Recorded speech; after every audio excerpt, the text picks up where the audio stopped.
now. Hang on. Star Trek Enterprise. Wow. Season 3, episode 17, Hatchery. It's a good... For some reason, when I said Hatchery, people in the voice chat groaned. I don't know what's up with that. I think Hatchery's a good episode. It's a little weird, but it's enjoyable. It's fun. This is the part where you chime in and explain yourself. I don't actually remember it. I don't know what episode that is, sorry. Jesus Christ. Look, they find a hatchery for his Indian insectoids, and Archer gets sprayed with insectoid juice, and then he starts to love the insectoids. Right. Really? I don't remember that episode. Guess I'm gonna remember it now. It's very cringy. It's not cringe. It's fun. He gets reverse imprinted on the babies, and he jeopardizes the whole mission. He becomes their mother for these babies. Some of his reasoning isn't even insane. Pheromones. And not much of it. Some of it. You think that after like the third or fourth time that they get like mind controlled by pheromones, they develop some type of like, you know, counter agent or countermeasure or something? 22nd century, it's fine. So the Orions did it. That woman from the slave market did it. These things did it. Where else were they affected by like pheromones? Fox doesn't know how to stop it. They're going to be possessed by spooky ghosts a second time next season. They're possessed once in season 1. They're going to be possessed again in season 4. It's not pheromones, though. It's not pheromones, People continue to be possessed by spooky control. ghosts all the way through until like Voyager, so that's fine.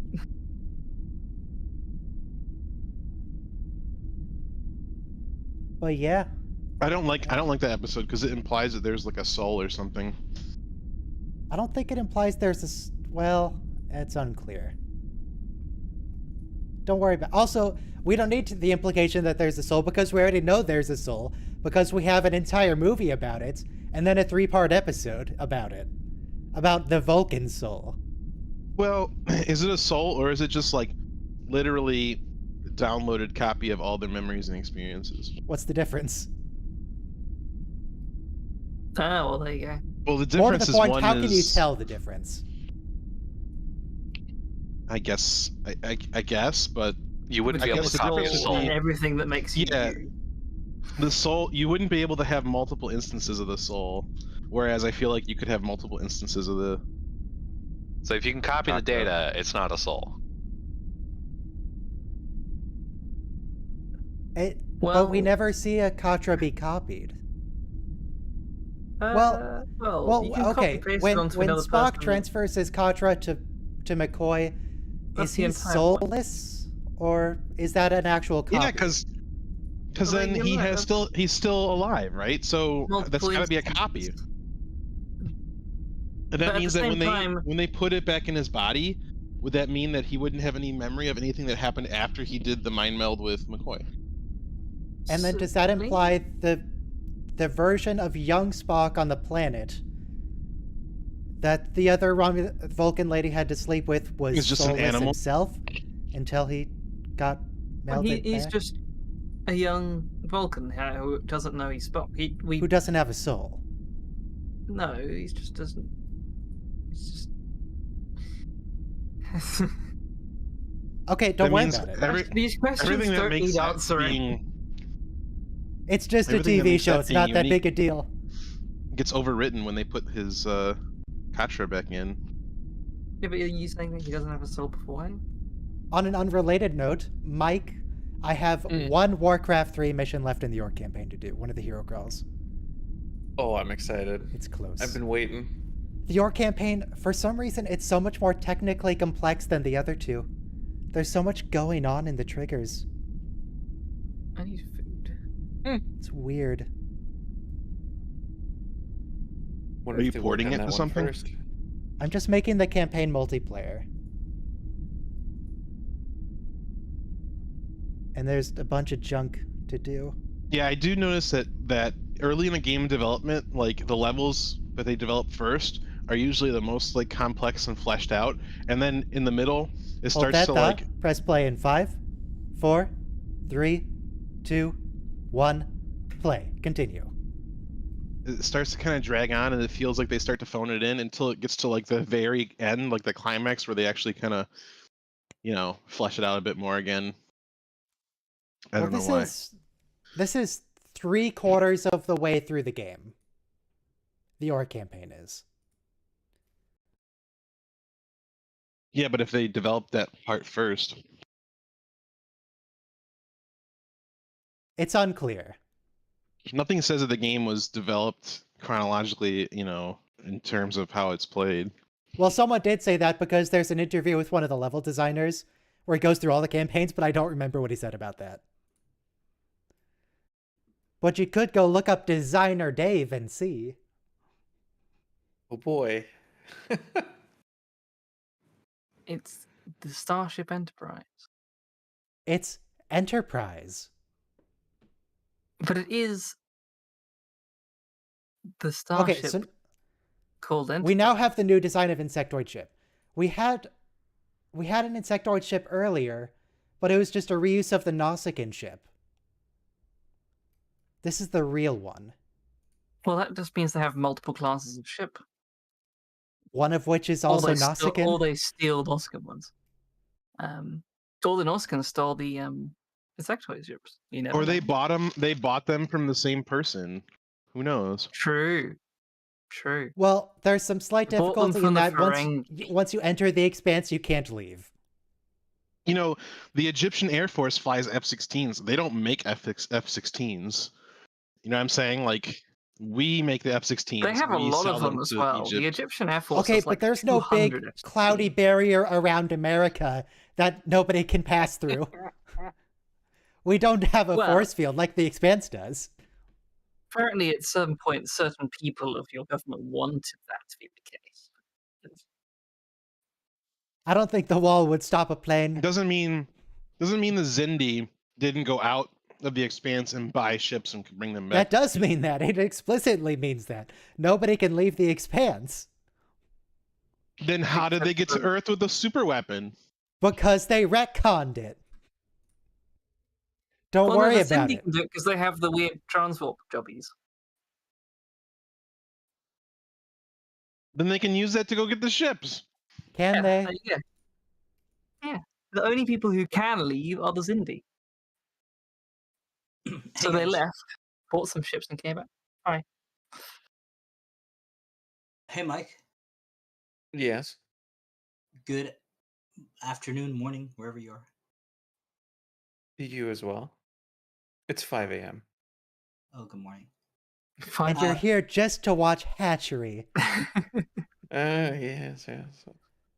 Ryan, Ooh, have guest you... stars Daniel Day Kim. I think that's Yes, Corporal he's a security Chang. guard. Seen a bunch of things. Just lost.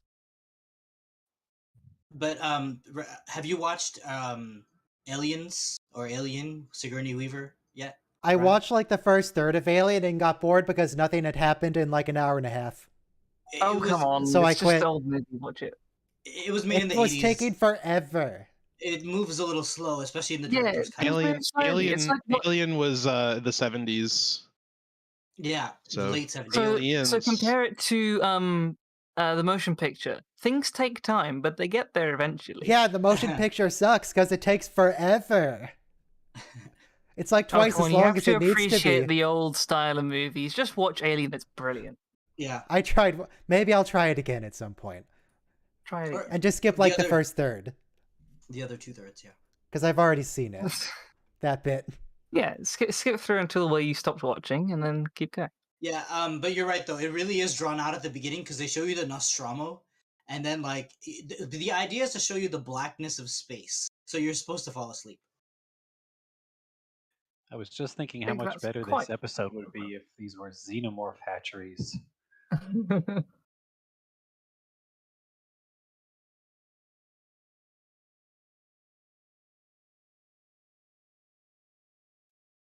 I have the same problem with 2001: A Space Odyssey, where it just lasts forever. It's hard to watch. Again, it's just the way things used to work. things Nowadays, used to be bad. if someone from the 70s watched something with the pace of today's movies, they would have no idea what's going on. That's a really good point. But also, A New Hope. no, but also, movie theaters, they have to put in more movies. So the fact that the movie should be exactly 2 hours or ideally less is kind of ideal for making money. Except that we have started pushing that to 3 occasionally nowadays. Hang on, how long is Return of the King Extended Edition again? It's Yeah, like but that wasn't in a 4. movie theater. That was in Yeah. that was on DVD. I was about to open it up, then I realized that would stop my play of Enterprise. So I can probably shouldn't. check stuff. I can do all Return your of the checking King. for you. Return of the King came out when I was in college, and the theater near my college was having a marathon. So for one price, you could watch Fellowship, Two Towers, and Return of the King all in one go, It's right? it's a 12-hour event. And yeah, Yeah, I didn't leave my seat to go to the bathroom between the movies, and because there really wasn't a whole lot of intermission, and there was a lot of people, and it was like a line, and I was like, no, screw it. By the time Why at the are they- end of Return of the King, I had to go to the bathroom so bad. I was just like, get on the effing boat! Get on that effing boat! I need to get out of here! yeah. After 2008, there was an economic collapse that really like messed up finances. So movie theaters couldn't pull things like that anymore.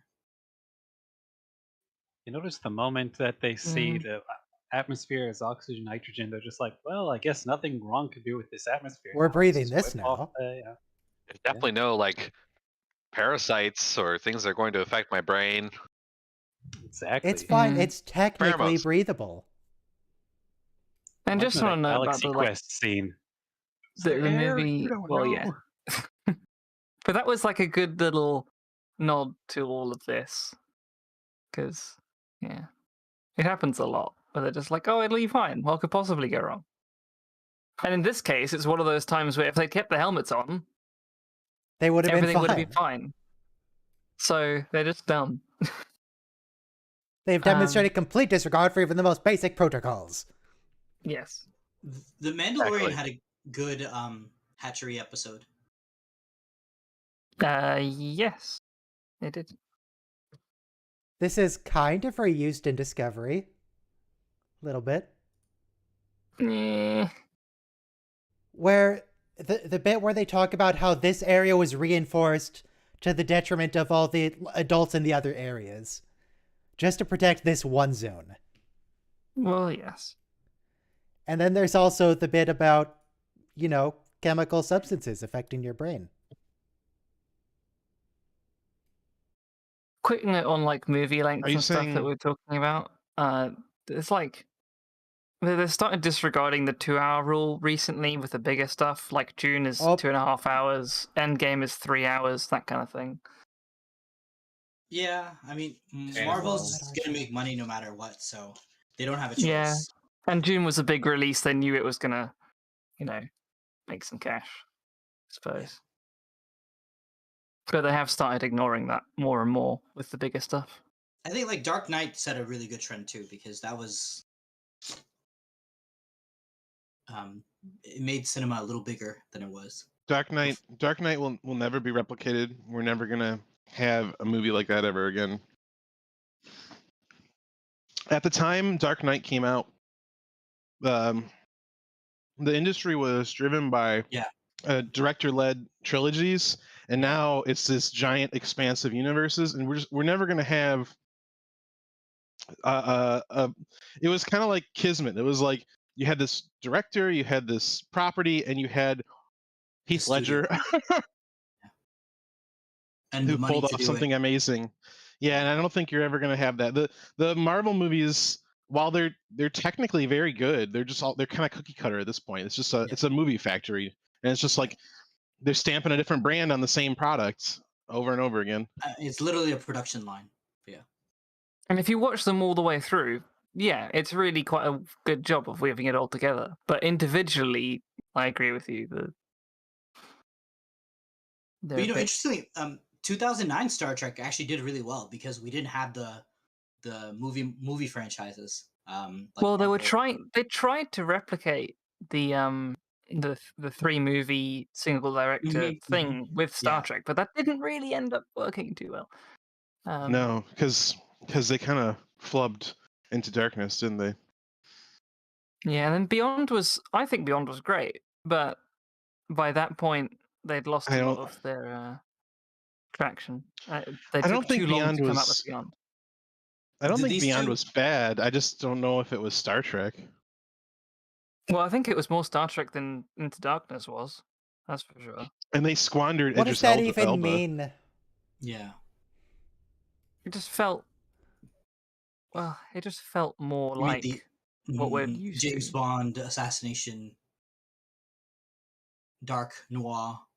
Idris Elba had what, like 4 lines in the whole movie? I mean, come on. You have you have a really great actor, and you He had a didn't lot of utilize lines. It's them at just all. most of the time he was covered in really thick makeup. I could never see He put on a Picard voice.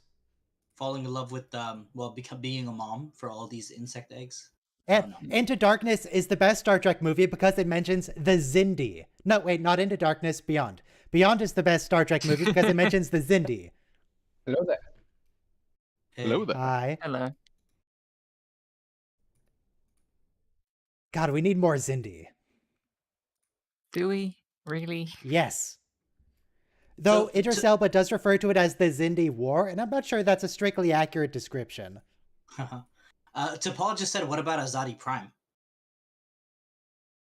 What about Azati Prime? Isn't that the next episode? Either the next or the one Yes. after, yeah. Yeah, next episode.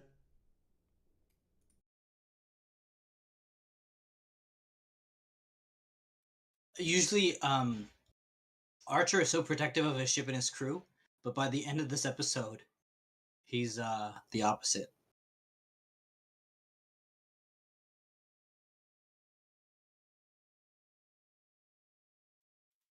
So this episode is one in a long line of episodes. It's a tradition where the captain is obviously mind controlled or crazy or something, and nobody can do anything about it.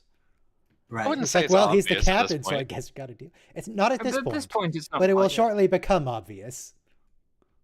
Well, Starfleet has the thing where the executive officer and the chief medical officer can remove the captain. It's like the 25th Amendment. Except that's Yeah. not a thing in season 1 of TNG.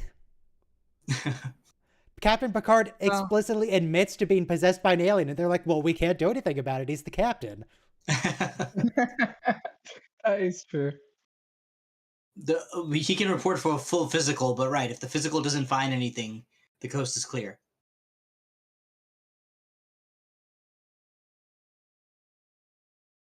At least here, people are willing to pull out a gun. Eventually. This is a cool shuttle that they built. I like the glowing orb.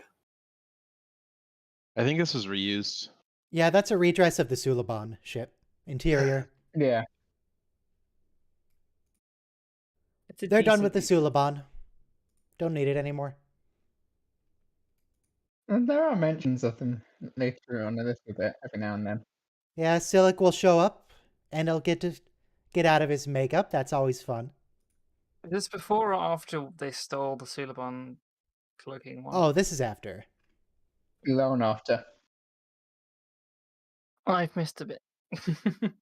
It all blends together for me. To bring it, the Alien just comes to mind so much, but the Alien's really a horror film as much as it's a sci-fi film. So that scene, I don't think anyone will ever forget the first time, you see like a parasite come out of someone's mouth or whatever. So it's just really well done. I realize I shouldn't spoil it for Ryan, but yeah. What, Alien? I'm familiar with the concept of Alien. Oh, okay. But yeah, and so the thing Aliens is, I think come out and burst out of people's chests, and they get big tails. And Yeah. Sigourney Weaver burns them with a flamethrower or something, and she gets an Yeah. exoskeleton or whatever. yeah. Okay, good. That's no. Aliens. Well, either way, though, the thing is that the horror is it's bio horror, right? You're just being invaded by a parasitic alien species. I did see the movie Aliens vs. Predator, which takes place in Antarctica. Yeah. Strictly not in universe. What? How is that don't not actually in the care. universe? It's not considered canon. It's like By a who? side thing. by Is the it not studio. considered canon in the same way that people don't consider Discovery canon for dumb reasons, or because it's actually not canon? Because it's actually not canon. Wow, Robum, thank you for making the distinction.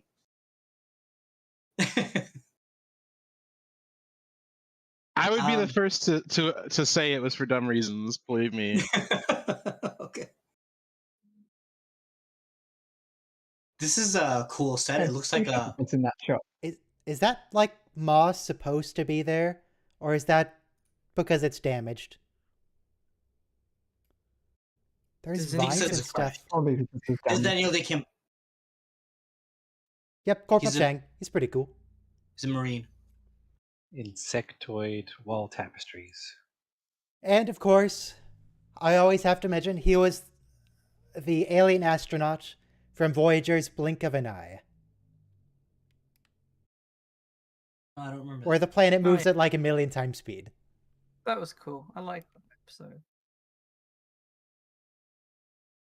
Right, his uniform is dirty. What would an insect intelligence be like? Much smarter than us. Evidence. This Bugs seem episode is pretty dumb to me. Yeah. a bit drony. Maybe they like the ball. Yeah. You know something? Insect exoskeletons can't scale up to our macro size. Yeah.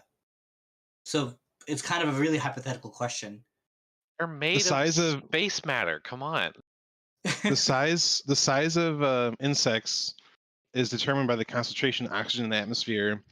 In primordial Earth, we had giant insects because oxygen was like 80 or 90% of the atmosphere, and as that No, declined, That would be combustible, so it wasn't that much. no, In fact, yeah, it was. yeah. During Yeah, the it was. Cretaceous age, it was less. The oxygen was less. But also, That's bugs not are bigger right. in India. You're saying there's more like oxygen there? Oh, Like it's a little tropical zone insectoid. thing. It's how long they can grow without Those being insects, killed those off. insects, no, dude, those insects could survive anywhere if you brought them there. And I remember Land of the Lost, the '90s family Gas TV samples from around I'm 80 gonna- million years ago, the oxygen content ranged from 25% to 35%. show. Okay, so that is more because we're like 21%, right? 19 right now. We are, 21. Thanks. So like I learned that from 50% this- more oxygen in the air. Okay, I stand corrected, Robo. You were it wasn't 90%, but it No, wasn't well, less than I need to said it. I need to look and see where No, but hold on, where I Robo. got that number Oxygen from. is corrosive, so if you had a 90% atmosphere of oxygen, nothing would be able to live because it burns. Or it burns in balance with other gases. It's not. And also, it's very combustible. So, like a fire in a 90% It's an oxygen it's an atmosphere oxidizer. planet- It's oxygen Yeah. itself isn't combustible. It's an oxidizer. Okay, no, but You still need fuel. Oxygen Yeah. itself won't explode. Okay. Okay, but so what I'm here's a saying is, question though- about the show that we're watching. Why did they need antimatter to power a nursery? Can't they like plug in just a regular battery? Antimatter feels Nope. excessive. I think Trip just explained that. This is Star Trek we're talking about. I couldn't hear regular energy. hear it over the rest of the I know, conversation happening. He said I think he said something about the power not. I don't know. It's the frequency of the power or something being weird with the Yeah. normal thing. Oh, they run on Oh, so we 50 couldn't- hertz, we run on 60. Exactly. Doesn't work. Yeah. Antimatter's 60 hertz, so everything's fine. What kind of maniacs would design their power grid on 50 hertz?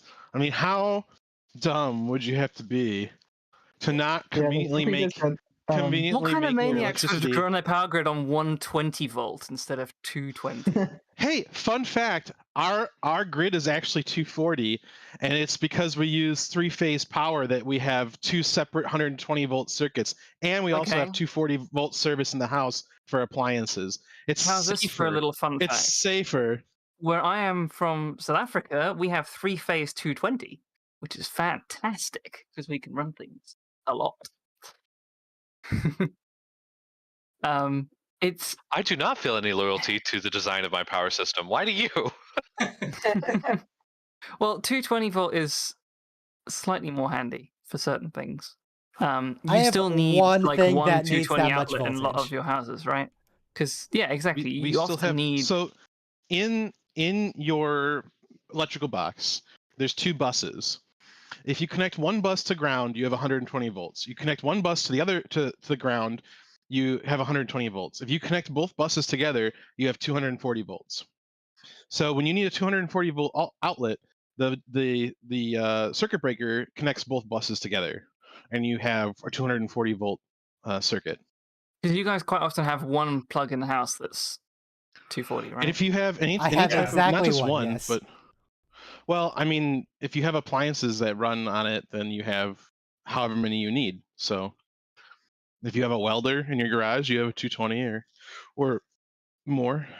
If you get I like just find it funny because 440 we've had service. Americans come over to South Africa and completely forget that this is a thing and blow up all their stuff, which is hilarious. Mm-hmm. Unlimited power. And yeah, If 220 the volt. device designers are clever, they make their adapter handle both 120 and 240. And nowadays, like PC power supplies are better at doing that. You used to have a little switch on them, whereas now you can automatically switch. Archer's starting to go actually a little bit crazy. We're leaving to Paul. Giving up antimatter. Now maybe we can start talking about maybe something's kind of screwy.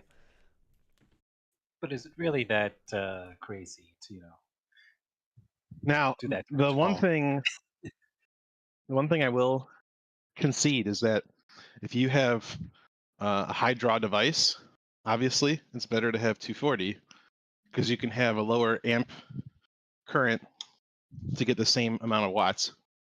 But also run more appliances off of a single plug. Wait, did Archer say? Is it true that Archer said? I can't really hear the show. Humans don't throw morality out the window when things get a little rough, because he has 100% done that, and he's going to do that today later. Yeah, he did that at the start of the Zindi cycle. But and it was Cisco, that's his whole character. Actually, morality is an artificial construct that does go out the window when things get bumpy. Napoleon once said, every man is 3 meals away from a revolution. Now, one thing that was important to mention in this episode is that the antimatter torpedoes are fueled directly from the antimatter reserves on the ship, so they've got no antimatter in them in between firing. How do they get the antimatter from the core to the torpedo? To the armory. I don't know. That doesn't sound right. That feels real dangerous. We won't let alone from the torpedoes. So I guess that's if you're getting shot and they damage the transfer line, you just lose? Possibly. It also seems like a really weak spot if there's an antimatter line running between your warp core and your armory. Well, we know your torpedo launcher. Future Star Trek ships have a completely different power source for their holodeck. So it's kind of like that. There's an alternative power system. Also, they have 2 antimatter storage. They have storage tanks with antimatter, and they also store a fair bit in the core. Because when they had those pods stolen, they said like, "Oh, we have maybe a month left of antimatter left in the core." Makes sense. So I guess maybe the antimatter storage tanks are in or next to the armory, because if you have a month worth of storage in the core, you're fine for the duration of a battle. They don't need to transfer.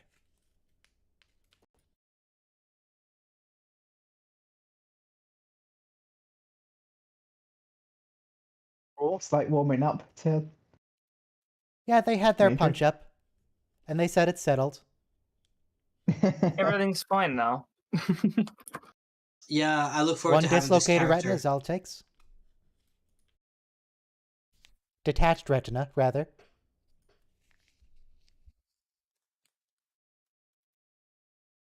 There's a literal stockade on the Enterprise. There's No, a I think he's brig. exaggerating. I don't know There's a about break. the Enterprise, but apparently on Enterprise, yeah. Like Stockade just became the military term for okay. the brig. Oh, okay. I thought you know, you used to put somebody between two wooden planks, their head and their arms sticking out. Yeah. Doctor's Orders? That sounds like an episode title. It's threatening people with flocks. He'll do that big puffy face thing. You'll get an eel on you. I'm not here for a social visit, Corporal. I'm just here to get massaged.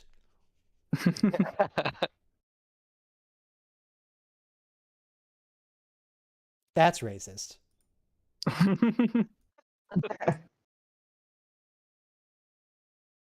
He removed her from duty? Yeah, Yes. because she told him he was being an idiot. Yeah. In See, front no, of makeup.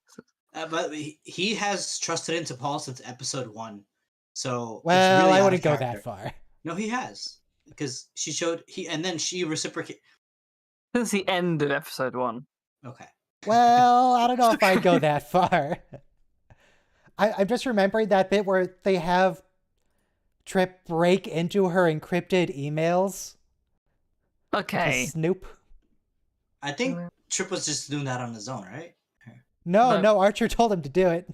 Oh, okay. Are you sure he doesn't find out, Commander? But that's the thing. Once she earned the trust, she's been more than Tucker, to be frank, right? She's been a better confidant. So it's really off.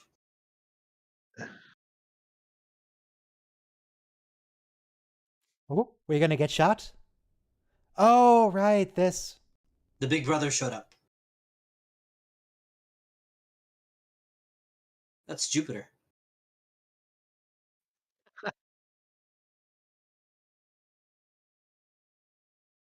Kill them! Kill them now!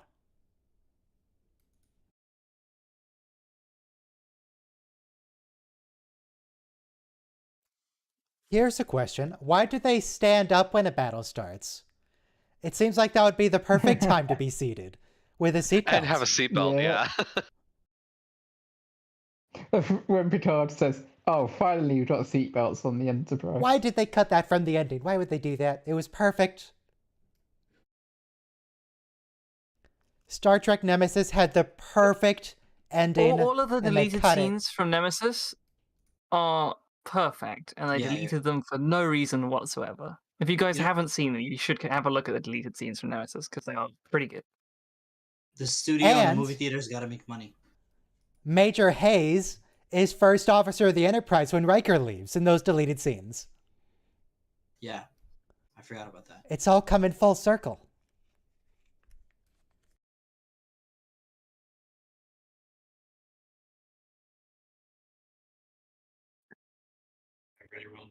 Archer is mad at Reed for defending the ship.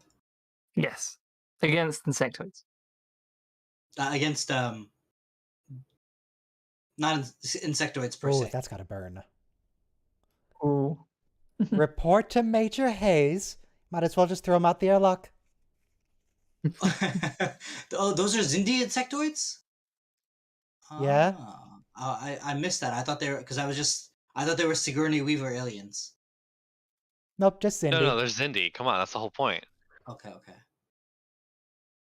Why would you That's risk why the the ship people- and our that's why antimatter the to help crew are these alien extra. Xenos?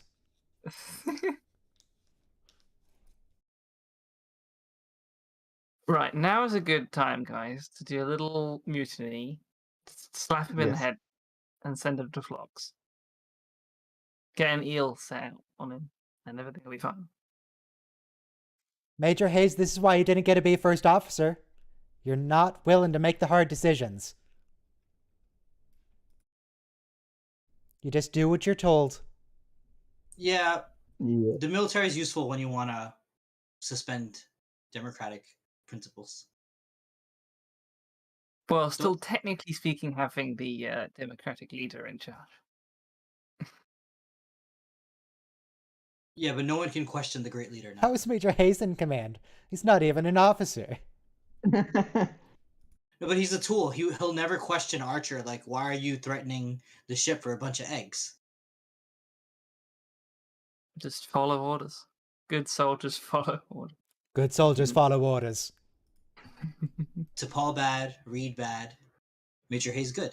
Look at him just manhandling antimatter containers. It's fine. My antimatter. So I assume those are battery-powered barrels because they have to have a magnetic containment field. Yeah. Or Archer just filled up a barrel with antimatter and labeled it antimatter. And Trips walked in there and is going to say, you know you can't do that, right? Just before the whole thing explodes. Well, I feel like, yeah.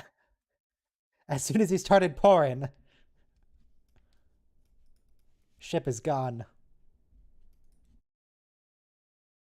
Although I think by the end, the fact that they saved this hatchery really reflects well on the humans in the eyes of the insectoids, Indy.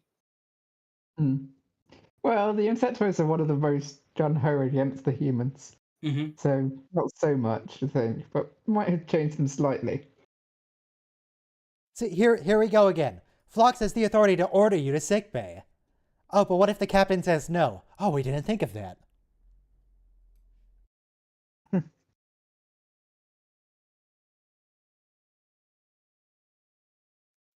The doctor doesn't really have authority. Well, he's not technically an Why not? officer. I guess this is why we don't have Makos on future Enterprises.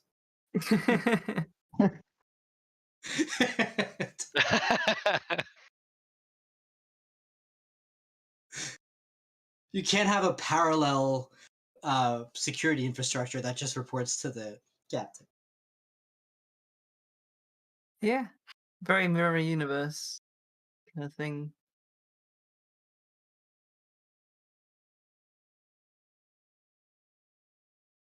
So funny enough, most autocratic regimes do have two militaries. One would be the regular army, and then the other is called like the Republican Guard or the Revolutionary Guard, and that reports directly to the autocrat dictatorship. And that they're more elite, they're better funded. The other military is just for show, so nobody else invades. Like the Warhammer shit and the Waffen SS.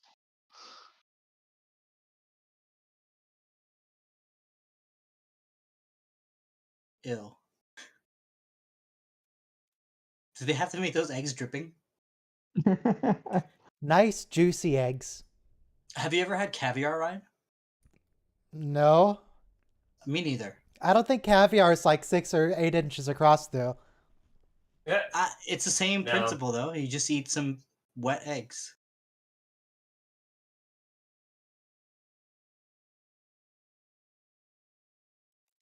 Good job, Chang. Worthless.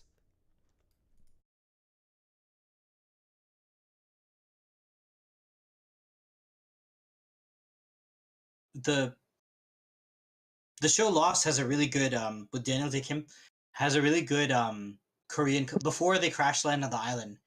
They show like the happily married Korean couple on the and Daniel Day Kim's in-laws. It's kind of nice. Like, you know, you just get an appreciation for a culture that I didn't really know much about. What else is Daniel Day Kim doing?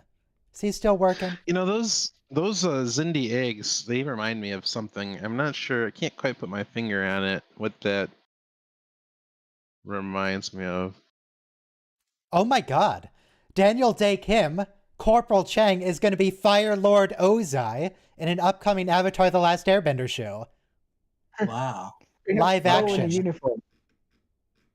T'Pol is so disguised with a hat and uniform.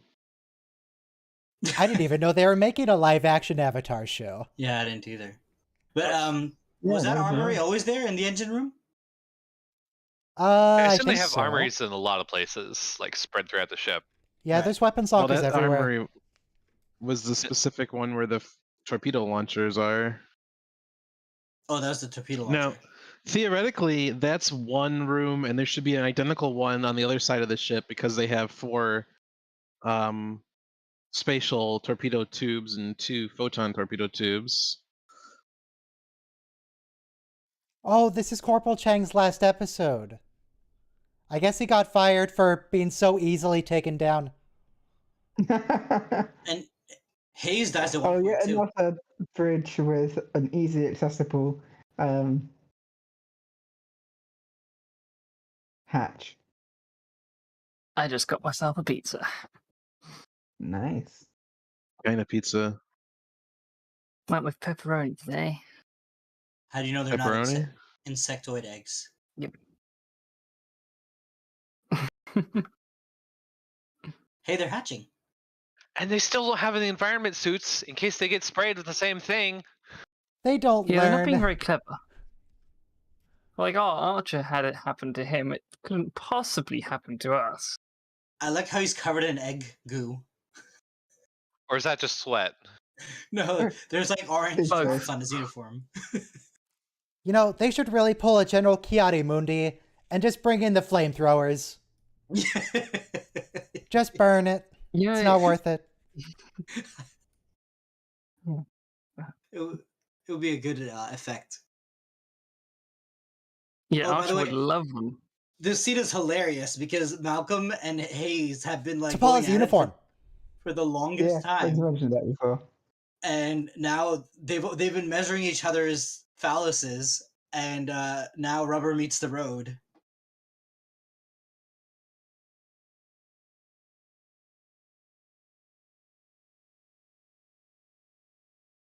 Those two were in a peeing contest. I don't. That doesn't sound right. That sounds worse than what you're trying to censor. By the way, this is really dangerous too, because like fire ants could like eat you alive. So good CGI. It looks like a bug's life. But actually, it is quite good CGI for Enterprise. Yeah. Look at that. They're moving properly with the camera as it pans around. Good one. Use gun on man. Yes. Yes, Trip. Yes. Finally. Now Hoshi's stuck in the middle. Hoshi doesn't answer to you, Or Major. Hoji. But he's in charge of the bridge. Looks like he's in Notice how they charge have of different very little police at the pistols. moment. He's in charge of about 2 people. Oh wow, this is good. This is the closest we ever come to mutiny in Star Trek. She's. It is We a just mutiny. shot her in the throat. Yeah. Stun or not, that feels like murder. I like the Mako's camouflage. Yeah. It's really well done. They even have different guns. Well, they had the Yeah. guns that they had at the beginning of the series. I don't know if you remember. Before they had the phase pistols. Yeah. I mean, if you're taking the And- if you're go ahead. So uncivilized. They got rid of the plasma guns because they were unable to hit the Suliban with them, but somehow they're good enough for the Makos. Well, the Makos are better shots. So Hayes lost. Take the L.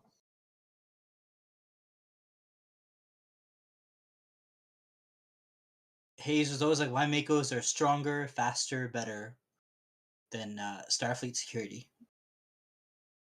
We'd win any day."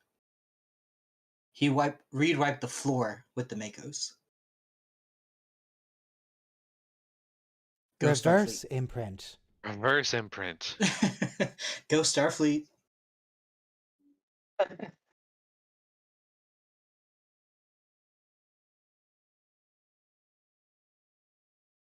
Why does T'Pol not get to keep the uniform? This could have been her Jellicoe moment. Put her in for one scene. It's like, no, we should stick with that. That was just a decoy. Ah, so they couldn't identify her. Like, oh, he went to West Point? West Point's the Army Academy, but okay. Another thing, Archer's from upstate New York, so go New York.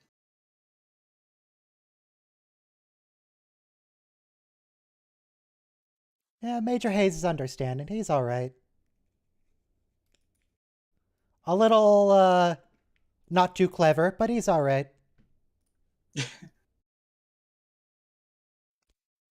And of course, Porthos. It's a good dog. I'm happy for Reed. Reed's supremacy is established in this episode.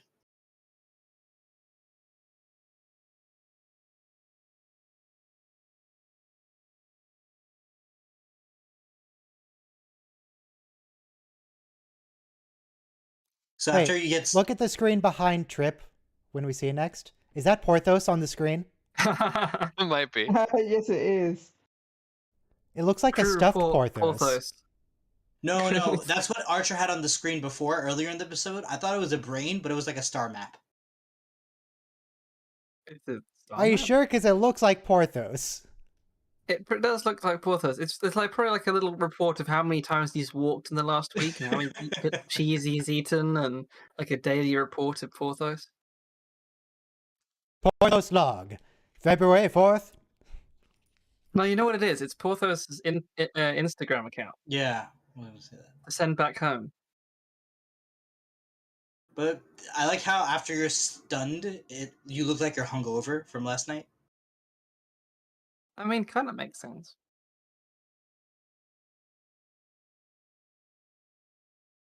He's even slurring.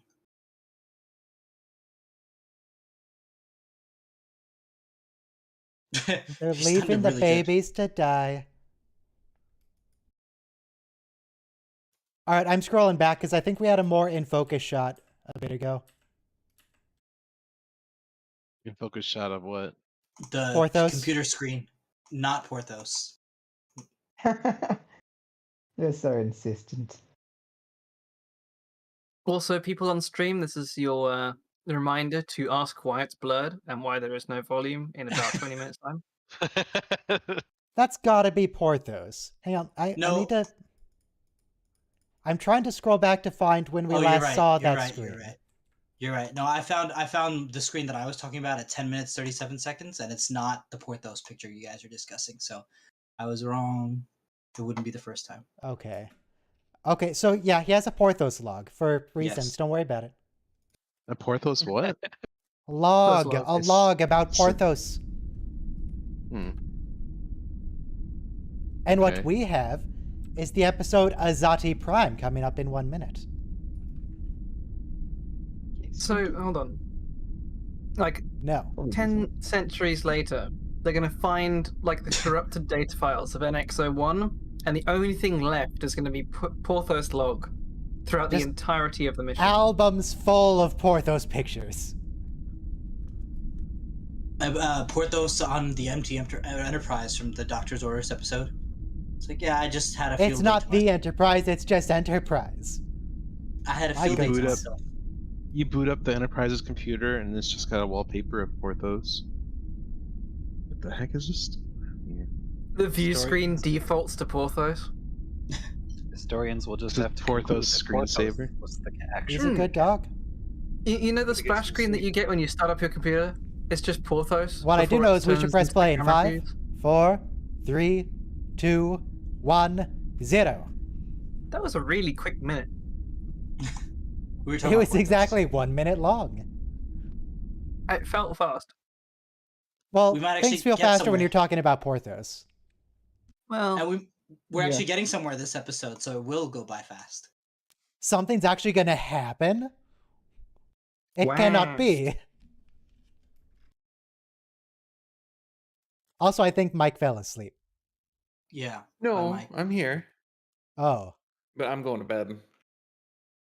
What? Guys, enjoy Okay. the show. But it's like Don't 6 in tell the me what morning to for do. you. Why are you going to bed? Because he stayed up all night. Oh, you stayed up all night. Oh, I thought you got up early. No. Yeah. That's Mike. All right. Okay. See you Enjoy. tonight. Later. Bye. Don't tell me what to do.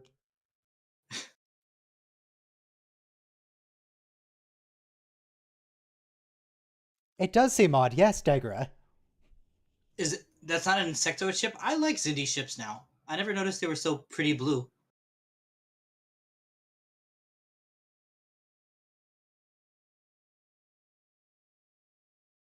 Do you think Robert Oppenheimer did a toast?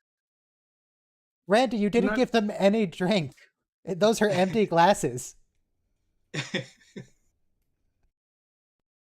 are you doing, man?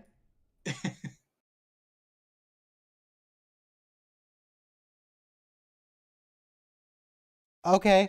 And we don't get to see them drink it because he didn't pour anything. Okay.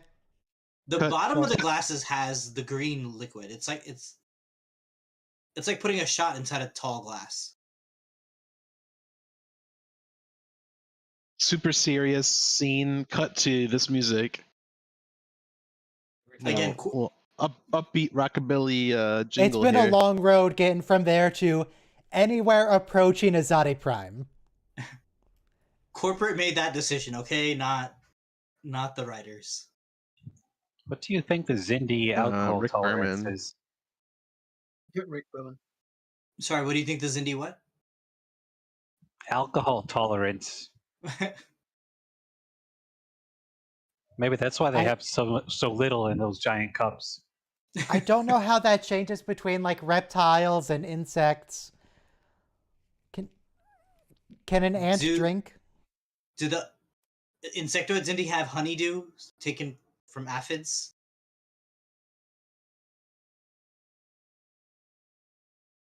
Maybe you just need to load up a photon torpedo full of alcohol. That's the way to take out the Xindi.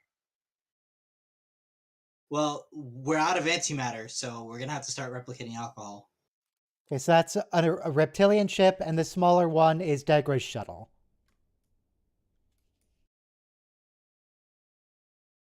Oh, that's a cute. Looks Cardassian Galore class. Cute jacket. The nice copper tubing for the cooling. Patience is for the dead. Wow.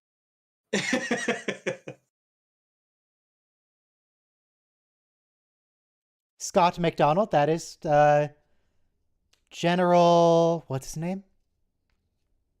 Reptilian man?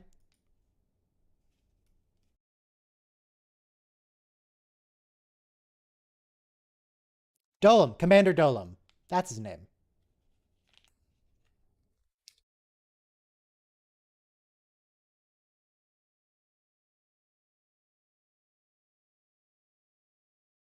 We have to pay attention this episode. Because Do stuff we? happens. Do we Stuff really? happens. This is like the culmination of the Xindi arc. And I think we'll finish out the season with this plot now. We're finally here, guys. The end of the Xindi arc. The beginning of the end. I like how the insectoid shuttle has little insectoid legs. We're almost at the end of the time travel arc. That ends in that season. So forced to chart it off quickly. Sorry, what happens next season? They forced to cut off the time travel arc. Yeah, the Nazis. Yeah, time travel arc wasn't that great. They should probably have cut it off earlier, really. And little jank. the funny I quite liked it. we don't return home until after the time travel arc. Yeah, the time travel arc, okay, one thing it does do is it gives us Nazi vampires. Story by Rick Berman, Brian Braga, and Manny Koto. Somebody else. To be fair, they're only Nazis for convenience. That's a heck of a sentence. What? I'm just saying they're not true believers. They're just they're just playing A along Nazi because of they need convenience. Okay. they need rare metals. They need to go back to their timeline, so they ally with the most advanced civilization on Earth at the time. Okay. Yeah, I mean, I generally don't want to be a racist, fascist, genocidal maniac, but it's just so gosh darn convenient at the time. Yeah. It's I so think that's helpful. why. I think that's why. Time of Star Trek not considering 3D space. Because the set up a detection grid of the entirety of a 3D sphere that size would be an insane feat. Yeah, true. I'm not sure this is the best place to be doing this testing. I feel like they should back off from any kind of celestial body while they're learning to fly. Yeah. That would be far too reasonable. Or maybe Good they should idea. back up Enterprise at least.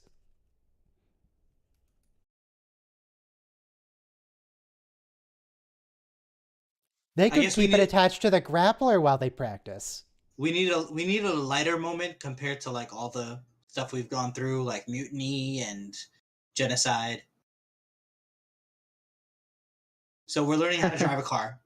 But it reminds me of when we captured the Jem'Hadar warship in Deep Space Nine, and we had to like figure out how all that worked. At least this That ship was has cool. a chair. Yeah, and a steering wheel.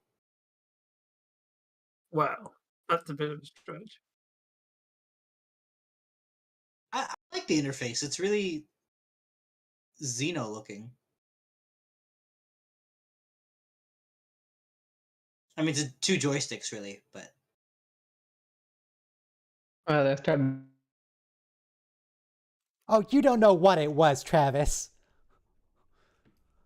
You can't Ryan, just do you assume have- they're being hostile. do you have a joystick connected to your PC?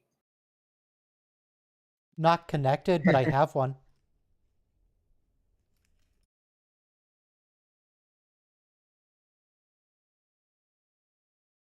Much bigger on standard controller for flights.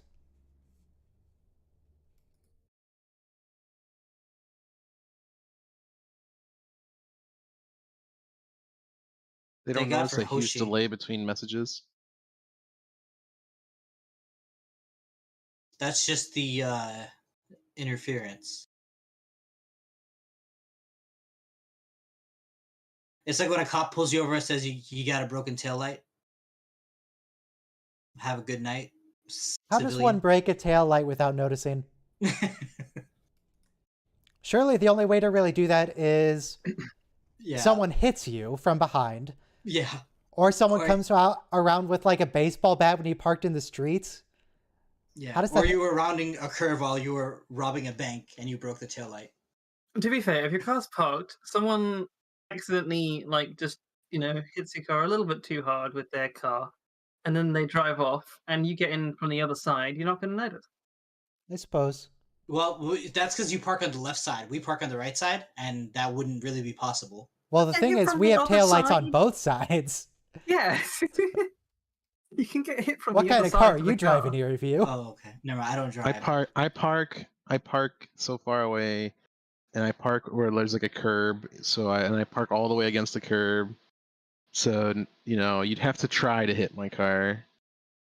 Or just be I really mean, if bad you at driving, insist. which there are people who do. What's that? If you insist, I can try, for sure. No, please don't. Oh, this feels like a war crime. I mean, only slightly. Humans do not sacrifice their morals when the going gets tough, Archer. What happened to that? Well, the whole mission would be jeopardized if they didn't blow up that facility, right? We saved the eggs. Cool motive, still murder, as the saying goes. Yep. I don't quite understand what is and isn't a war crime. Like, Murdering this little civilian scientists, convention- war crime. they were scientists, but they were still going to transmit position or whatever. Well, It was- yeah, I mean, if I saw a was- Russian warship off the coast, yeah, I'd probably call somebody, even though I'm not a soldier. I'd call the Sure. Russian warship and say, "Russian warship, go fuck yourself." You should call someone though, Robo, not just approach the worship by yourself. Well, yeah. It's only water. Hey, that's kind of cool. We get a Gunga moment on Naboo. It's una bongo. Oh, and yeah, there's Ganga City. Everybody loves Ganga City. Misa, love Ryan's watch along. It's the weapon. Oh, and it's being built in Deep Space Nine. Nice.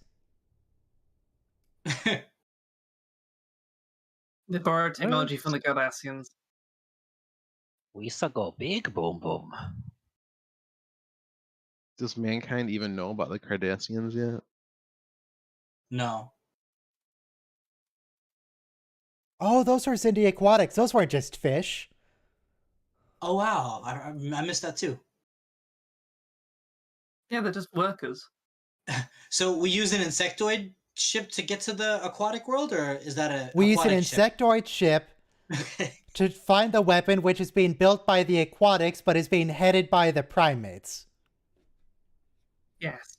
Okay. But the militarization is spearheaded by the reptilians. Yeah, they're the angry guys. Yeah. The Death Star.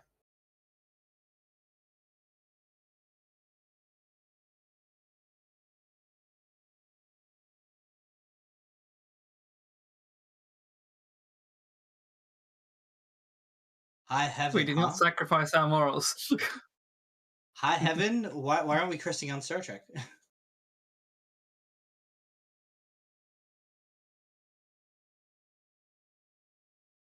Archer, look at how expendable he is. He's an ensign. Also, Clint Eastwood had that phrase, come hell or high water. So I think that's a reference to the...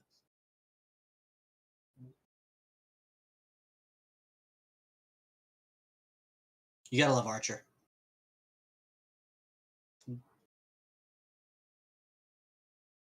Because that is teaching someone how to fly explicitly for the purpose of having them go and kill themselves 30 minutes later.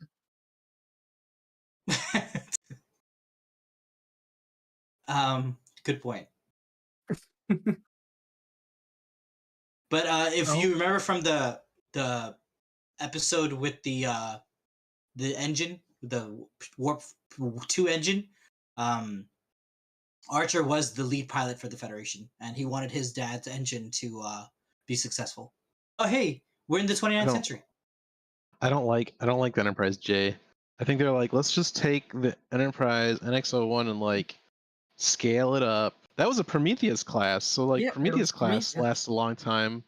Yep. But I love Daniels' uniform. As long as the Miranda. Longer, I think.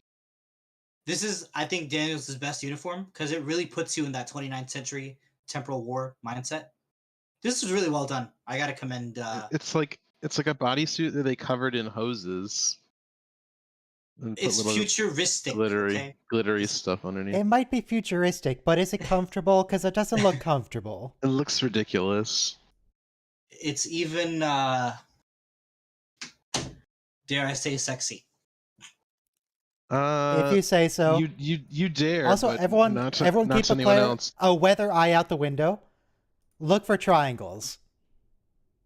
And look at that J though. It's so flat and pointy in the wrong angles. It looks like licorice. Intrepid. It's Nova class. I think that was Nova? I think that was another Who brings a Nova class to a battle? 400 years after it was initially produced. I'm pretty sure it's Nova. It only had 2 engines. There's a huge problem, okay? Because this thing, okay, this is like the what if you went back in time and killed your grandmother kind of thing. You're not supposed to interfere in the timeline.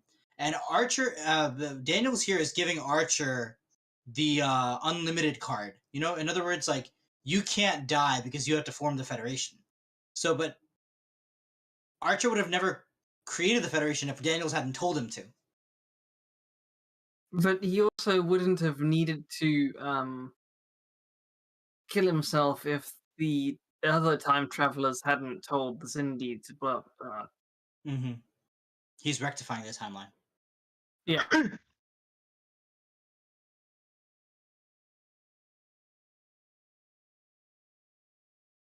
Why won't you do that, Archer? That's the sensible thing to do. Just send the ensign. The needs of the many outweigh the needs of the few.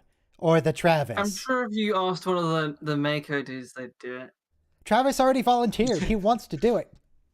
No. Yeah, but the Mako dudes are more expandable.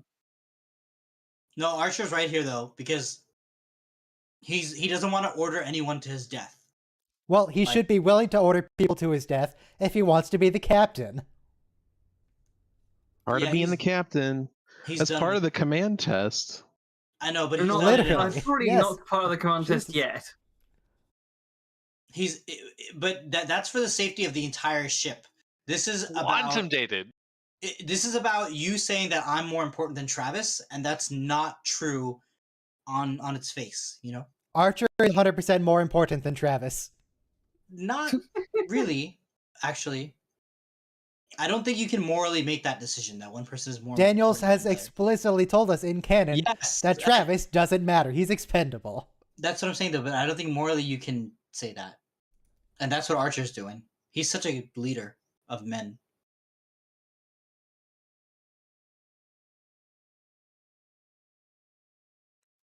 We could sacrifice... If you don't want to sacrifice Travis, we could sacrifice Reed. He loves blowing stuff up.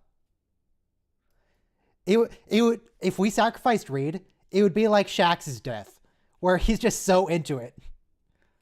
It's like, this is the best day of my life. I get to cause the biggest explosion anyone's ever seen. Why can't they just remote control the shuttle? Yeah. Well, we don't have... It's 2003. We don't have drones yet, so... We have remote... we have RC, for sure. Remote control, yeah. Yeah, but also next season we will have like a drone controlled from Romulus Prime. But again, we don't have drones yet.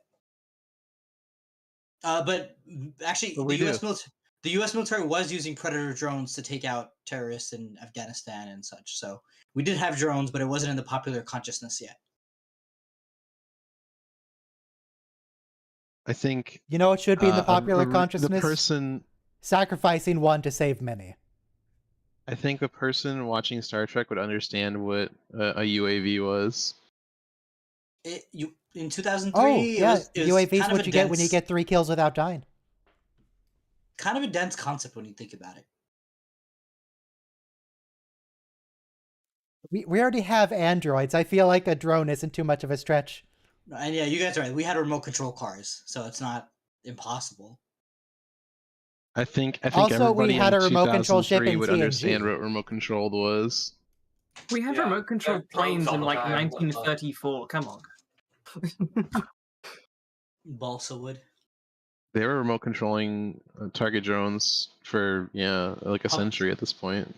Yeah, In drones all the 1934, time on Star Trek too.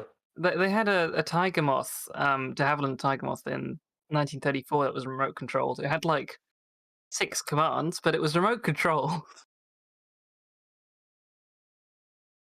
It was basically... Degra, now you feel bad about it. It's a little late now, Deggy. Right. You were just toasting at the beginning of the episode. I don't know. I wanted to make fun of him, and I couldn't think of anything good. So I just went with the first thing that popped in my head. The episode started with bottoms up. To killing all the humans. Kill the humans. Do you take shots of anything, Ryan? Like for alcohol? Yeah, I got my 3 shots of the Fauci ouchie. Okay. No, but I mean, do you prefer tequila over vodka or something? Why do you ask? Just because, we're talking about shots. Because they were taking shots at the beginning of the episode. If I were to take a shot, I probably wouldn't just pretend to pour into an empty glass and then hold it up to a camera for a few seconds. So you're more of a beer and wine kind of guy. However you want to read into that sentence, you go for it.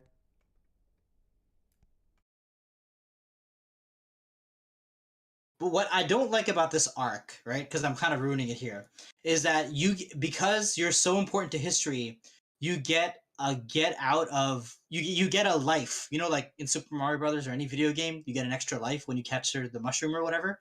Archer gets a life because he's so important. He can do anything he wants, right? And then and Daniels will guarantee that Archer does not die because he's that important. Who else gets that, like, +1 in Star Trek? I don't think anyone does. Picard. Captain Picard gets it twice. Okay. Once Picard when literally Q pulls gets him it. out for Tapestry, and once when he turns into a robot man. and all the countless times he uses the transporter, and the time that he uses the transporter and got turned into energy, and then back into himself, and then the time where he used the transporter to turn into a kid, and then back into himself. Cisco turned into a god when he jumped into a pit. Is he though? It's unclear. I think he's just dead. He's not dead because he talks He's to not people. dead. He's having a chat to things. He's dead. He's in the Celestial Temple. You Which think is Cassidy was also- just hallucinating? Which is also just Bajoran code for being dead. He's just having a chat to the wormhole aliens. He'll be back in a month. Maybe yesterday. Or maybe he'll be back, in several years. Or never. By the way, Or never. this little speech that Archer is giving is basically his equivalent to the classic Star Trek thing. It's as close as we really get with him. What do you mean? His little, thing that he's just said, where there's like a lot of things in the galaxy, we've only explored a tiny fraction, we have some work to do. It's kind of his version of the classic Star Trek. Yeah, seek out new life and new civilizations. Yeah. It's as close as we really get, except for obviously the final episode, but then we only get like. Well, no, if we get Jesus that the in the Voyages. first episode from Zephram Cochrane himself. Yeah, but it's Zephram Right. Cochrane. It's not Archer. The captain of the Enterprise. Suppose. Zephram Cochrane. The dude who tried to what my fall in love vision with a space was? cloud. Retiring on a tropical island with naked women. Dollar signs. But another theme I could feel is that like we value human life so much. Speak for yourself. Yeah, seriously, dude. But like the suicide attacks of 9/11, it viewed the hijackers as like a disposable, weaponized human being. It was generally So- considered to be uncool. Yeah, so it's like Archer wouldn't send someone on a suicide mission; he'd go himself. He should, though. Okay. But like the bad guys send people on suicide attacks, not us. You can't sacrifice the captain every time a hard decision needs to get Yeah. made. You're right, and the president can't go to war himself. So. There is literally an episode in TNG where Troy has to send a crew member to his death as a command. Why was that a simulated. CGI It was splash? test. Why was that Yeah. splash fake? Could they not She find orders- a pool? She orders Geordi to his death to go into the radioactive warp core to save the whole ship. Exactly, that's a whole. Plasma conduit or something. Yeah, Yeah. but The point that's is, your job. That's your job. If you're chief engineer and you're the one who's gonna best fix the ship to save the ship. That's Oh, your job it's if you're the gone. pilot. Oh, How it's did they gone. not notice it leave? It's not exactly subtle.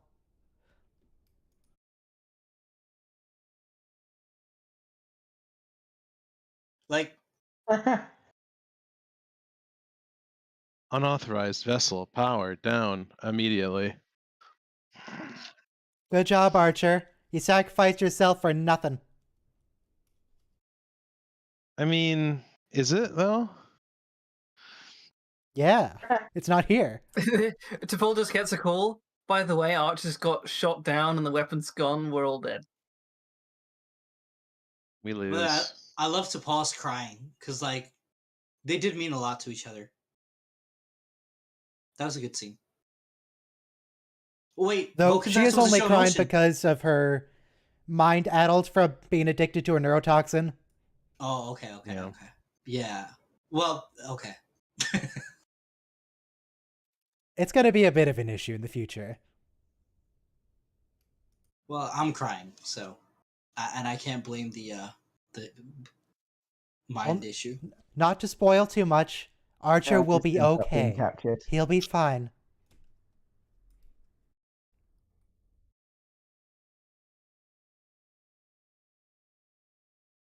Archer's a great man.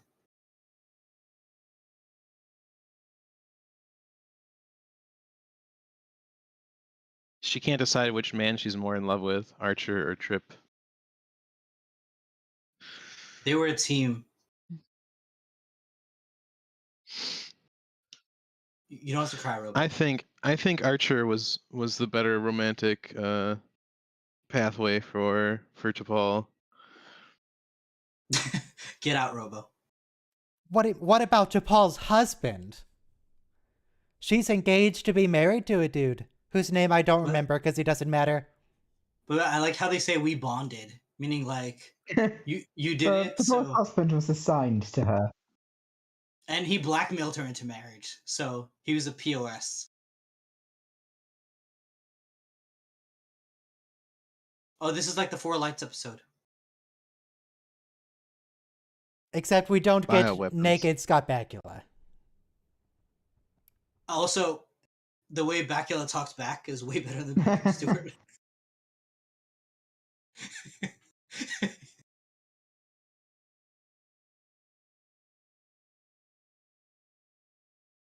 Especially the Zindi. Come on, turtle soup.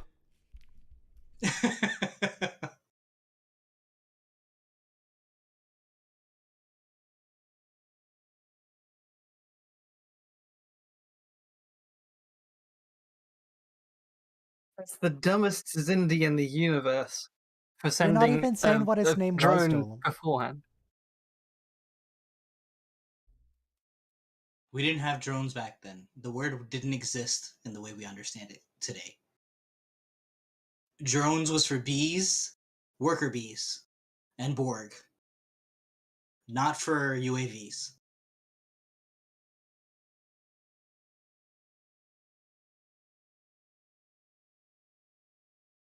This is messed up. What's messed up is that Commander Dolan is humoring his little speech here instead of just punching him again. What kind of interrogation is this? They had brains the size of walnuts. That's very small. Very small.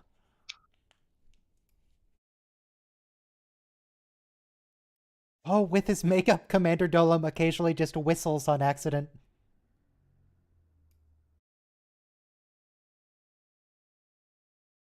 Come on, Dolan, this isn't even torture. What are you doing, man?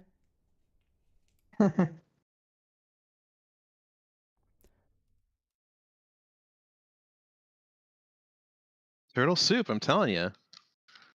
Super good. Even Archer knows turtle soup is good. Alligator gumbo is good. Now, is that Creole food or Cajun food? I'm a colossal idiot. I don't know the difference.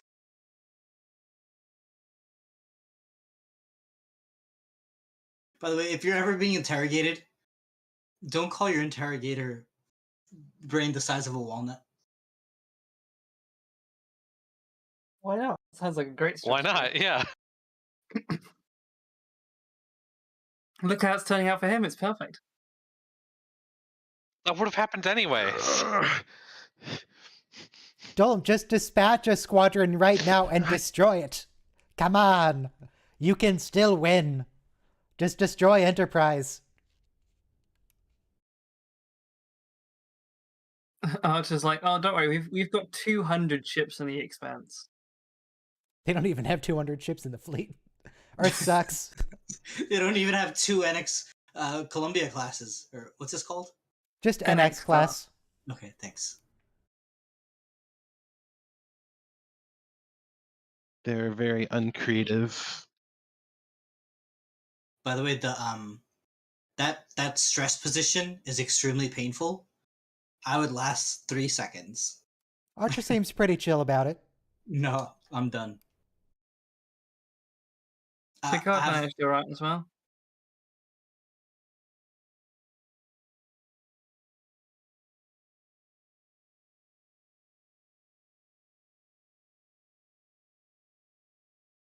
He does some time travel voodoo on him.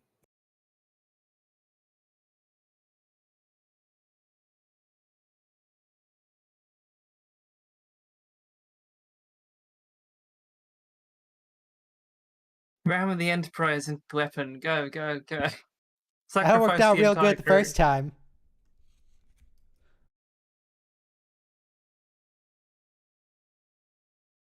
But the problem with this is they can just build another weapon. That's what Daniel said. They're just gonna...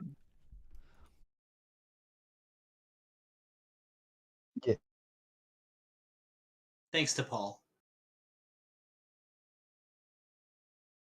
He looks so much like a human that I don't think it'll make any difference to them. Well, but so They'd does be better off sending Degra. an Andorian.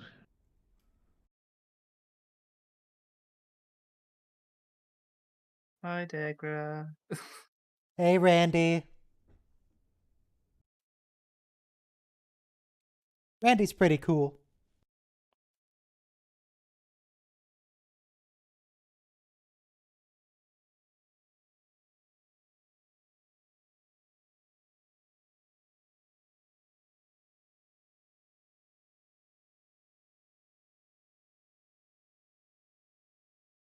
All right, what you gonna talk about?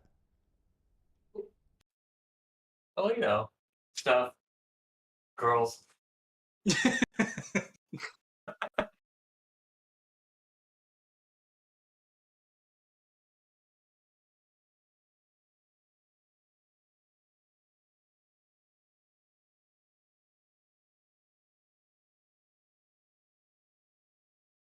Man, he must really like Art. He told Archer that within, what was it, 2 days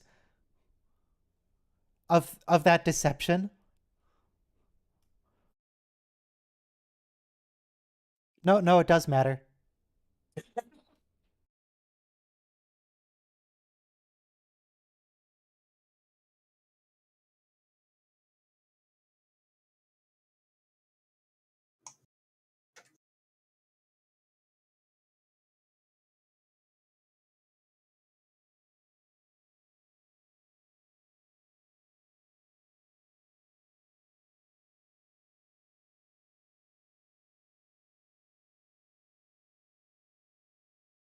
This is a lot of exposition for stuff we already know.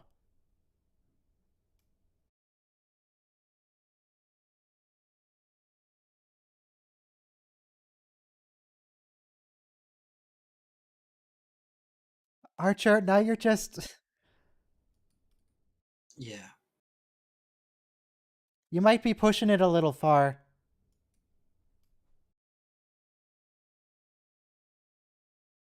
They're really bad at searching you. That's a good point. He's just Yeah. got so many pockets. He's got pockets on his forearm. He's got pockets on.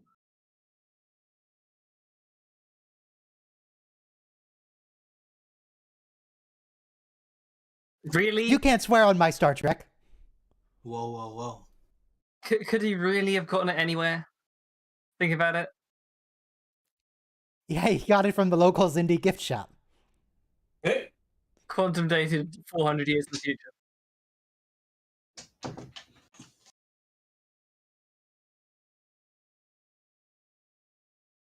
Hey, that's the Kuchi Moya. Archer is very far from the bones of his people. True. All 7 million of the ones that I don't think they have bones anymore. They're more like a fine powder or dust.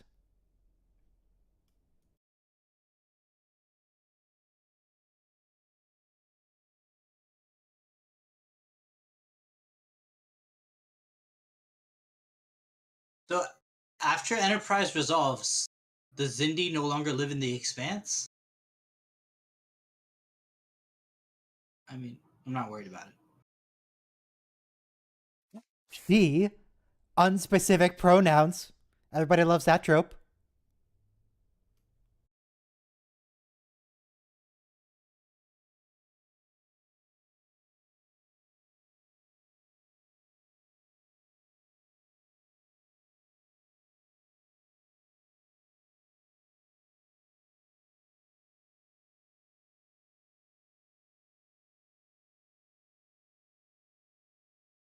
The reptilians already broke the council 2 or 3 times, right? Or is They that are the council. I am the Senate. yes.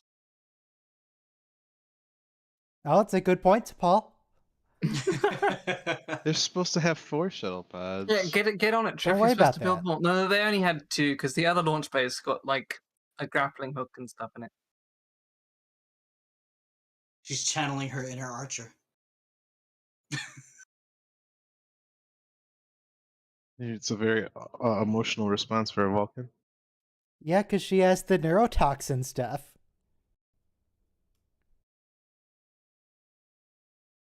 Boy. Wow, T'Pol had 1 foot out the door.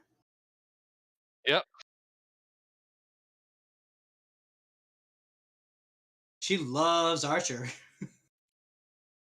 Perhaps instead of trying to hail them, you should just leave. How about now? Before they fire? Just No? get Okay. blown up. This isn't What is Battlestar the Galactica. weapon? They don't need to spool the FTL drive. Just leave.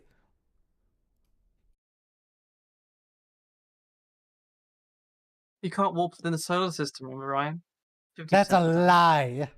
50% of the time. They warp from it inside an atmosphere at least twice. Yeah, but you can't warp within the Bajoran system because bad. Except when you can. Then it's okay. Yep.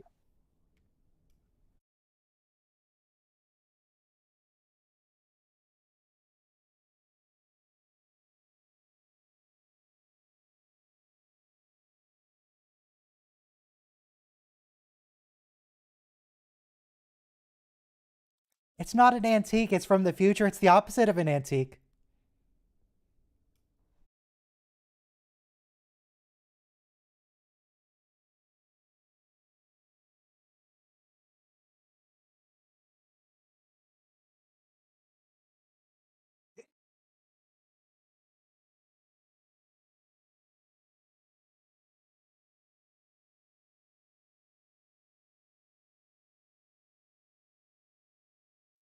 And now it's murder. Okay.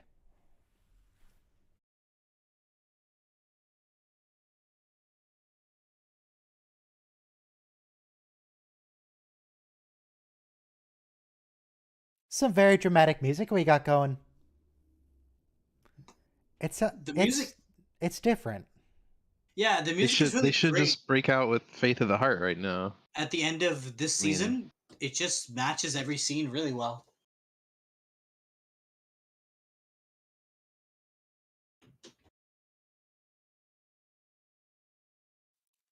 See, now you can't leave. You should have just left earlier.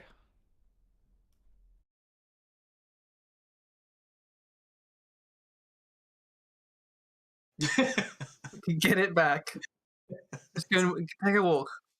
Who are you gonna call to Paul? Put 2 strings in a can together.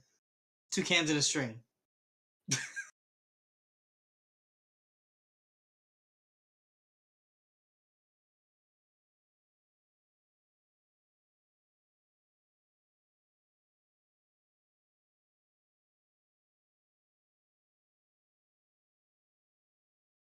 I'll say this for Commander Dolam. He has his priorities straight. He at least knows what he's about.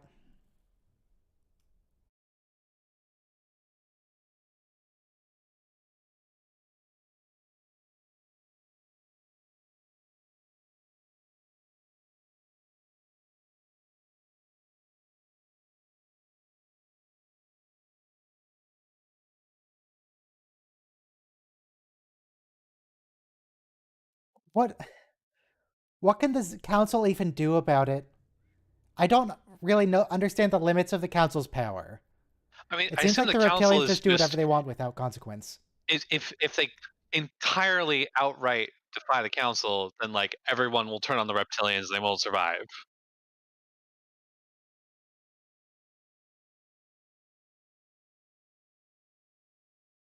Well, you had one job.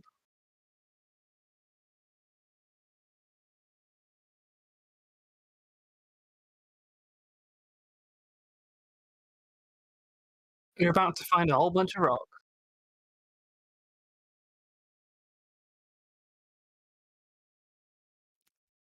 Oh wow, they put money into this episode. At least they have fire extinguishers handy. That's very important. I trust everybody here has a fire extinguisher. In their home? Good, good.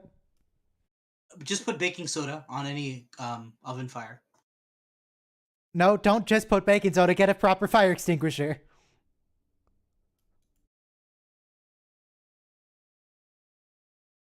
If the warp And you core's need to going replace explode, it won't them. help if you're outside.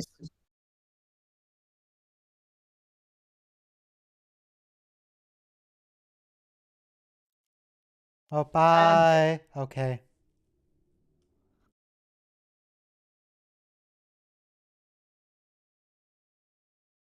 That's a good point, actually. Right until Travis managed to get back to the console now, no one's been in command, like flying the ship. It's just been chilling out. Nobody can do anything. It's just drifting. Yeah, The because he ship's hasn't been in the screwed. controls. Because the thing fell on it. Yeah, it's just dramatic close-ups right now. There's no orders being given on the bridge right now. Oh, I thought they were gonna end with the bit of them stop firing and then like, what's happening? What happened? Why did they stop? They're moving off. Nope, that's next episode. Not just yet. That's next episode. Speaking of which, I'm gonna miss it. Cut the credits. Have a good day. See you But guys. the next episode has I know. Damar. But I'll watch it myself, and I'll join you guys next week. Right. Actually, I won't, okay. because I'll be on a plane. But All right. Okay. at some point, I will see you guys again. Goodbye. Okay. Goodbye. All right. So the next episode is Damage, episode 19. Everyone, queue up. 1 minute. I have eyes, Damage. Queue up. Yep. Queue up. I have the Discord stream queued up. What do you mean? There's what are you talking about? Oh, you I queue up see. your own copy of the episode. That's how it Yes, works. yep. On my Blu-ray. I have pies, Damar. Oh, you need to have him say, "I have thighs, Damar," and then cut to that scene where he sits on the cave stalactite. But Stalagmite. Okay. Because you see his thighs. He's in like spandex. Okay. If you say so. You do. Remember where he's with Kira and he sits on the stalagmite. Everybody press play in 5, 4, 3, 2, 1, play. You know, Gold Ducat spends a lot of time in caves with members of the main cast. There is this show on Netflix called Dark, and it's a German production. So you have to watch it with subtitles or dubbed if you don't speak German. Du sprichst nicht Deutsch? Was gibt's mit das? Warum sprichst du nicht Deutsch? Yeah, I want to learn German. But it's a 3-season time travel arc, and it's like a self-contained story. So in like season 3, if the older version of you tries to kill the younger version of you, and they pull the trigger, the gun clicks, but nothing comes out of the gun. And that's a very good way to solve that problem of what if you went back in time and tried to kill your grandmother? Well, before she gave birth to your mother. But I don't think. Do you get that cheat code? I don't know. But can you still become your own grandfather? Yeah, you do. But so that's what this episode kind of pulls off, and I don't like that Star Trek does it. I think you're thinking of a different episode. Okay. Are you thinking of the one where they meet their descendants? No, here, because like Archer almost dies and Daniel saves him from the jaws of death.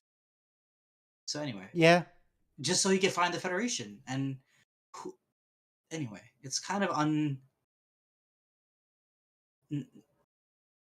know. It's no different, I guess, in the Prophet saving Cisco from the last But one. here, the happy upbeat music is very appropriate because the ship wasn't destroyed. The Xindi backed off. Everything's good. It's fine. Everything's chill. Yeah, you're right though. We just lost Enterprise for a second. There are big holes in the ship, but you know. It's the end of the NX-01. Just some bites taken out, that's all. Oh, They're no, we were still done. flying half a ship. Just needs a good polish. is flying rudderless. It's up the material continuum without a paddle.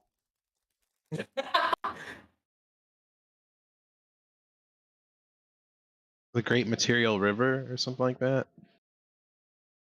The fun thing about when Chief O'Brien learns about the Great Material Continuum is the first question he asks is, who are they? Because the only continuum he knows is the Q continuum.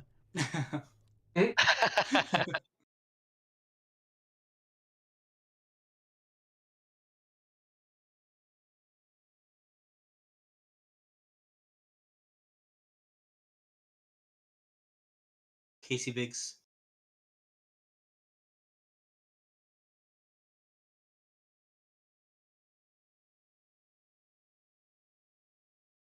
I mean, look. I'm kind of on Dolem's side here. Obviously, he's the bad guy. All the information he has is incorrect. Humans aren't evil. But given the assumption, if we assume that humans are evil, he's totally right. Just destroy Enterprise. Yeah. I disagree. I think humans are evil. Well, then you Are should these humans definitely evil in destroy the particular? Enterprise.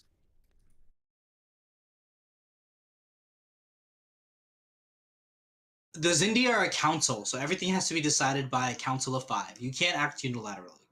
Well, apparently you can act unilaterally, with no punishment.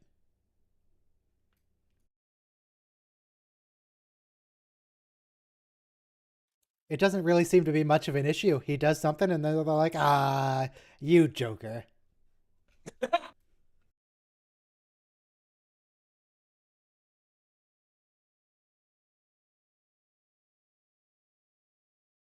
So basically, stop beating up Archer right now. Yeah, we'll just give him 1 or 2 more blows and give him to you. No, we mean right now.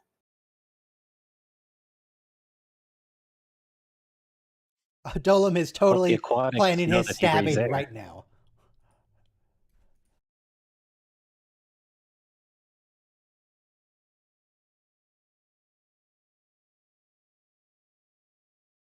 Written by Phyllis. Good to see Phyllis doing some work. James Conway. They should just go back to that repair station they went to that one time. Might take a Probably while fix without itself. a warp nacelle, but they could try.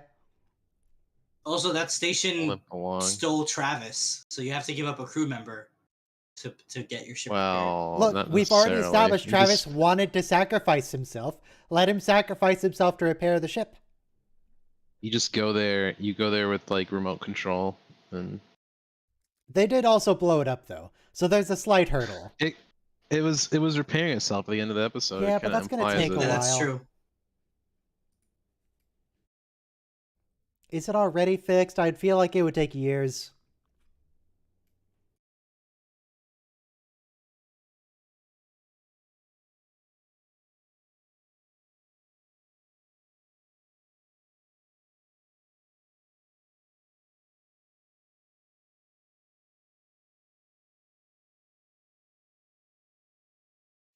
So Enterprise, they started with like 80 crew, right? 80 crew. How many do they have They- left? They lost like Oh. 6 at least just from floating off into space last episode. What's that? They said they lost 5 confirmed.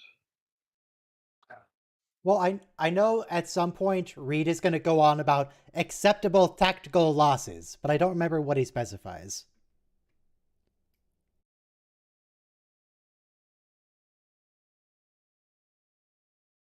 How did the aquatics launch into space? They launched very well, thanks for asking. They each independently developed their own rocket technology? Because normally whoever develops rocket technology first wins. They wanted to... They got sick of looking at the frickin' bird people flying about in the air. Tell that to Germany. Tell that to Germany. I said normally. And also we use the... Normally. Based on what? We used the all the other statistical population sets of the galaxy. Yeah. Okay. All right. All the ones just made up. Got it. We did use the German V2 scientist von Braun to launch our Saturn V rockets at NASA. So my point I know. stands. I know all about our space program. All about it. Yeah. So yeah, I whoever see. develops rocket technology and then steals their scientists wins. Okay. They're too preoccupied with all these different programs and projects to have a single direction, and too obsessed with developing new stuff to ever get one thing. Okay, I looked it up. Enterprise is going to be losing 23 people. Not too bad. That's not bad. Yeah. But out of 80, that's like a quarter. So. And apparently, the limits of acceptable casualties is 20%. So they've crossed that margin. Is that going to be in this episode? No, that's the episode The Council, he says that. How do we get Archer back? The Cindy Aquatics ejected him in an escape pod. Oh, thanks. Like, oh, just leave. We don't care. Bye. I thought Degra and the primates were going to interview him. But he just... Yeah. They are... Okay, here's what's happening. Degra and Monkey Man, whose name I don't know, arranged for him to be transferred to the Aquatics because they wanted to talk to him and they didn't trust Commander Dolam. And what their plan is they eject Archer, they give him a set of coordinates for them to meet so they can talk. Okay.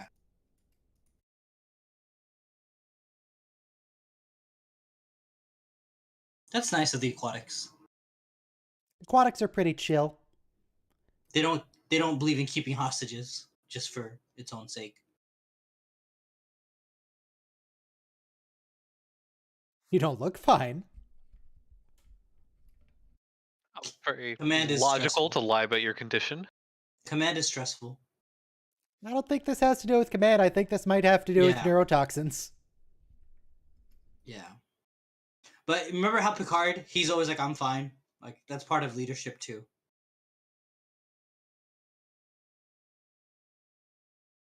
But at least even Captain Picard goes to see a counselor. Is she becoming a Vulcan zombie? Well, kinda.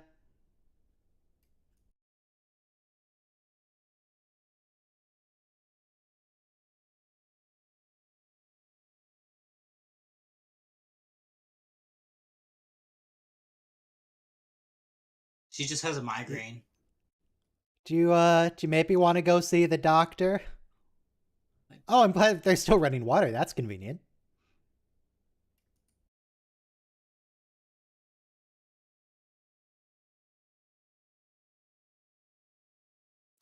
God, I like you can see the interior of the ship because there's just chunks missing.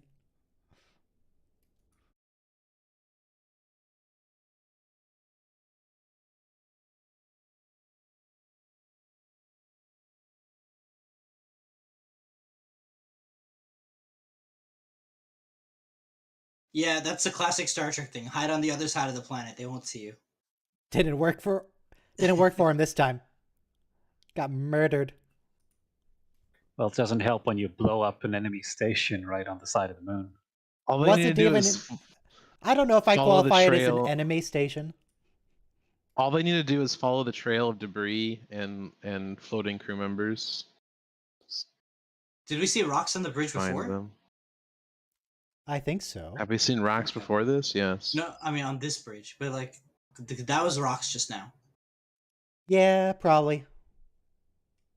I didn't see rocks before when everything else was being blown to bits.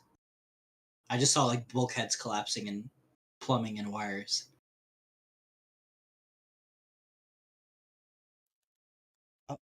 She must be doing aquatic because those sound like whales. Yeah. She said insectoid is tough, but this one is too much. I don't think piano lessons would help you understand whale. I don't think that works. Maybe trombone lessons. I think she was saying I should have done a different career. Like, Maybe. don't you wish you took piano lessons, Ryan? No. I wish I got a chemistry degree instead of a political science degree. Could make cook some meth. That Breaking Bad did inspire me to do that. But yeah, I mean, hard science is more practical than liberal arts.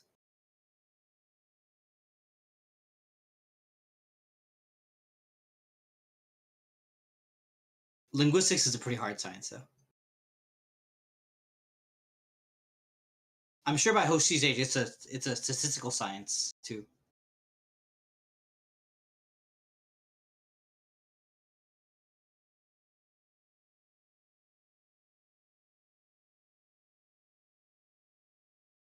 All right. Yes, help each other.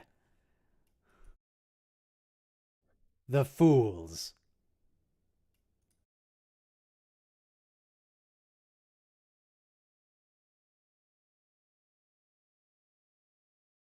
We don't have a choice.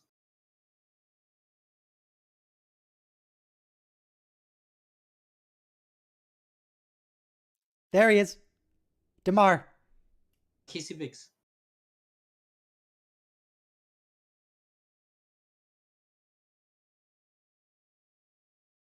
I think at this point he's married to Balana. Roxanne Dawson. Or maybe they're divorced by now. I don't remember. This is 03, so they're probably just married.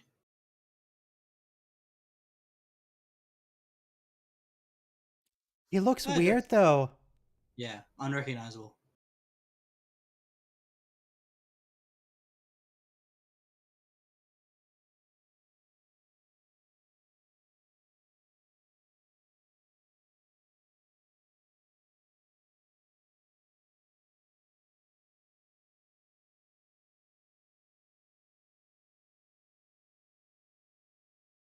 What's a kilo?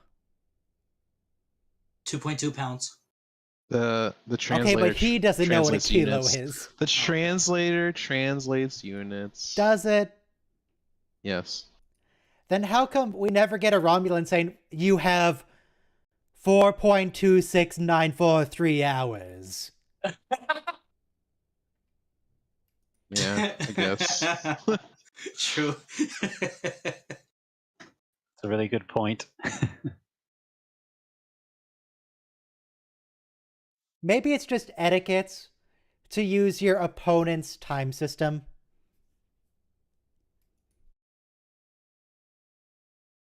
It's like a show of power, like showing off how much you know about them.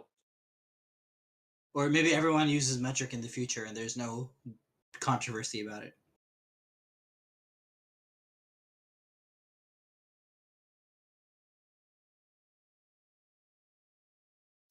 Oh, this feels like hallucination scene. Oh yeah.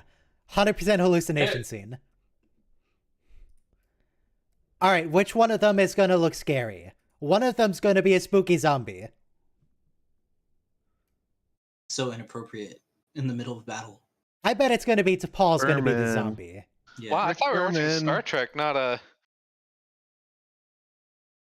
Man, she can't keep her hands off of him. It's more explicit than anything we got in Discovery, but that didn't stop people complaining. What were they complaining about Discovery in this? The relationship scenes between Book. Soji and Romulan man? Romulan spy that's not man? Discovery. No, not Discovery, Picard. Yeah.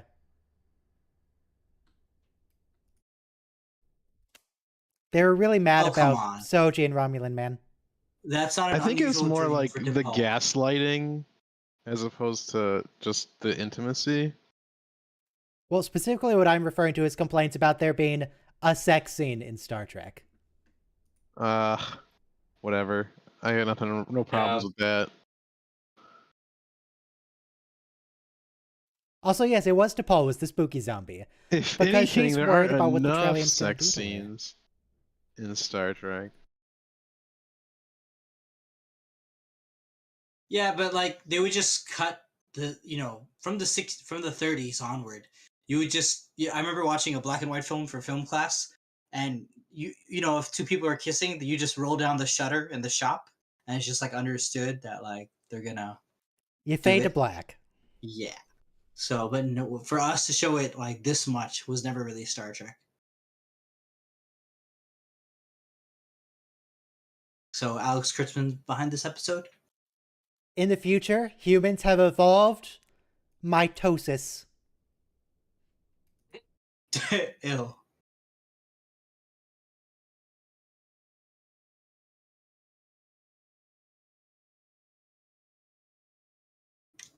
Oh, come on, T'Pol, you weren't even trying.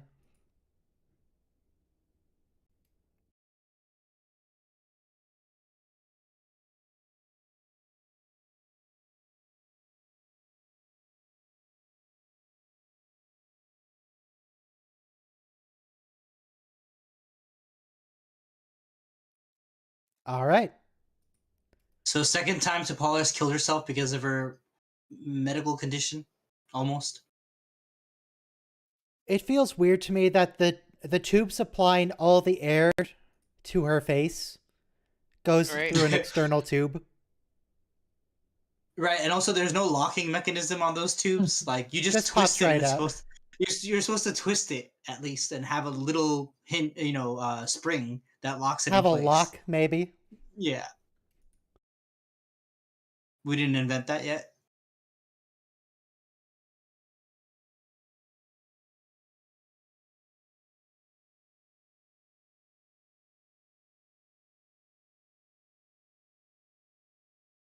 No, T'Pol, no, bad. Put it down. Drugs are bad, T'Pol. They make you feel strange. But also good. But good. It's a bad thing. No touching the drugs. Completely flying blinder.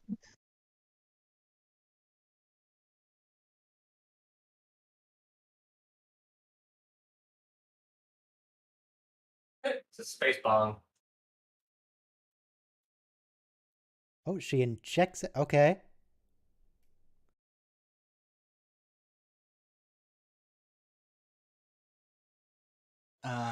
Is Viewer this discretion is advised.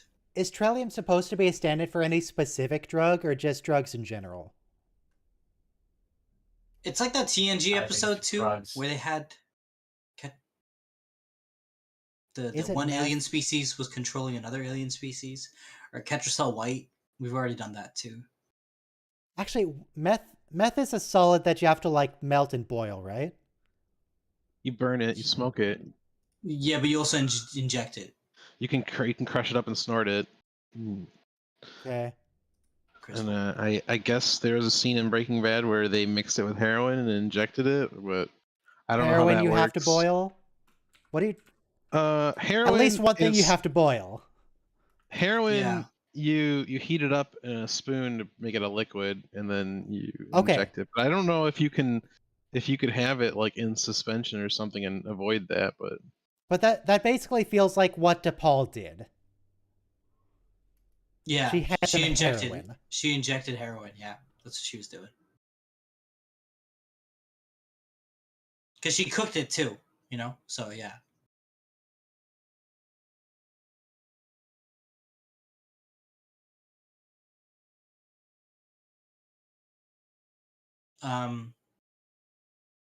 If you're struggling with substance abuse, please get help. Yeah, just go talk to your live-in free doctor. That's what T'Pol does. Works out great.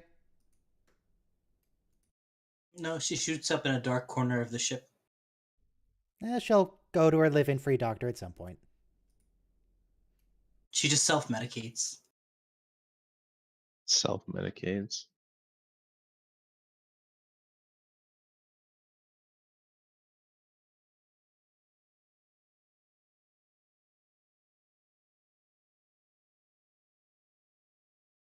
It's about the sentiment, Phlox. It's not about the bulkhead. It won't feel the same.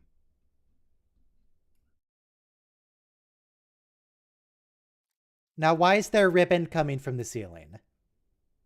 It's a coil of wire or something. It's like the flat SSD wires, ribbons. Are you thinking SATA of cable? IDE cables? Yeah, sorry. I come from the HDD days. We didn't have SATA cables. We just had Hard those drives use SATA. IDE connectors. But we used to have IDE connectors, right? Before that? I just said IDE. Oh, sorry. You had IDE and SCSI, and then SATA came. Yeah. In my day. Back when you had to walk uphill both ways in the snow.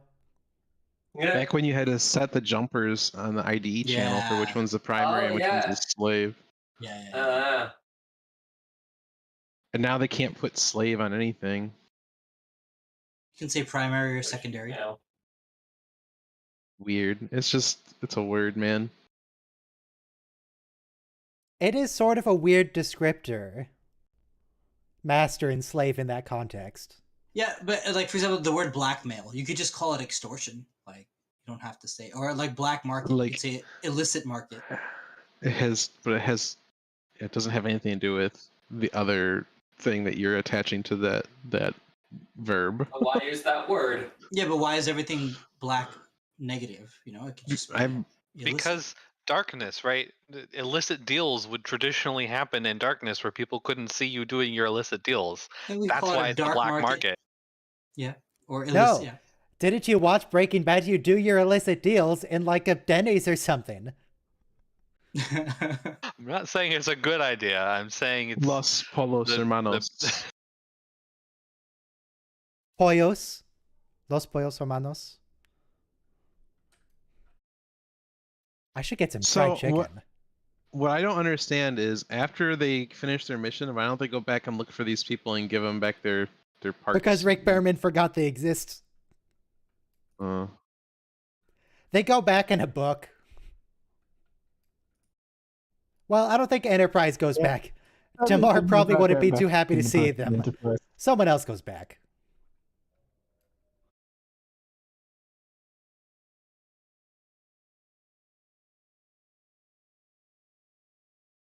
Quite some damage in this room. Oh, I'm on a different point in the episode. Speak up, Sonny. I was just trying to write some damage to the stairs in the room. It's like he's trying to communicate.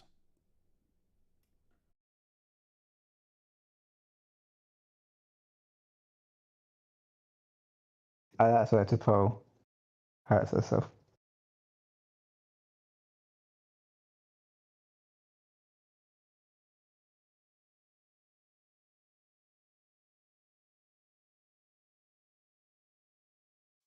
You know, her outfits with the way those like gold fringes go up past her neck reminds me of the Borg Queen. Yeah. Because the Queen has those things that like hold her skin down there. And the copper tubing is like thematic of the reptilians indie. Is that also for cooling? Is her suit water cooled?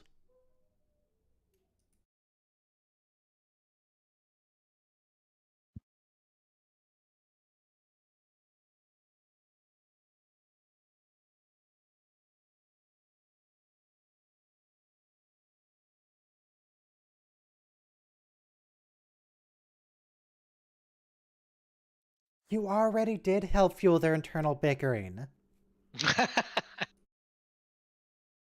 It's your whole thing.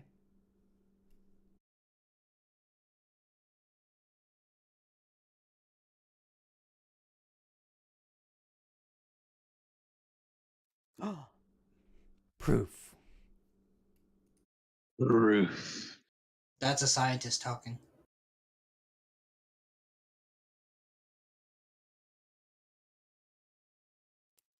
I don't like where this conversation's going, Reed.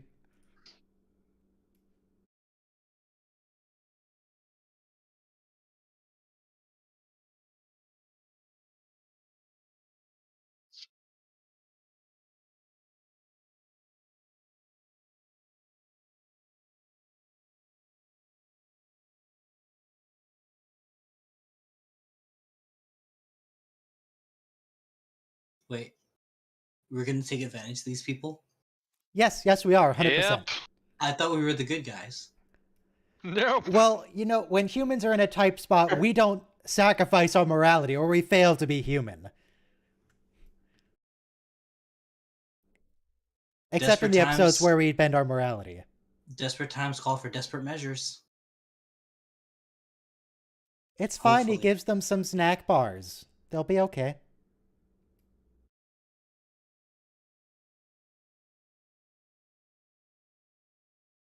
Victor sends them to repair base.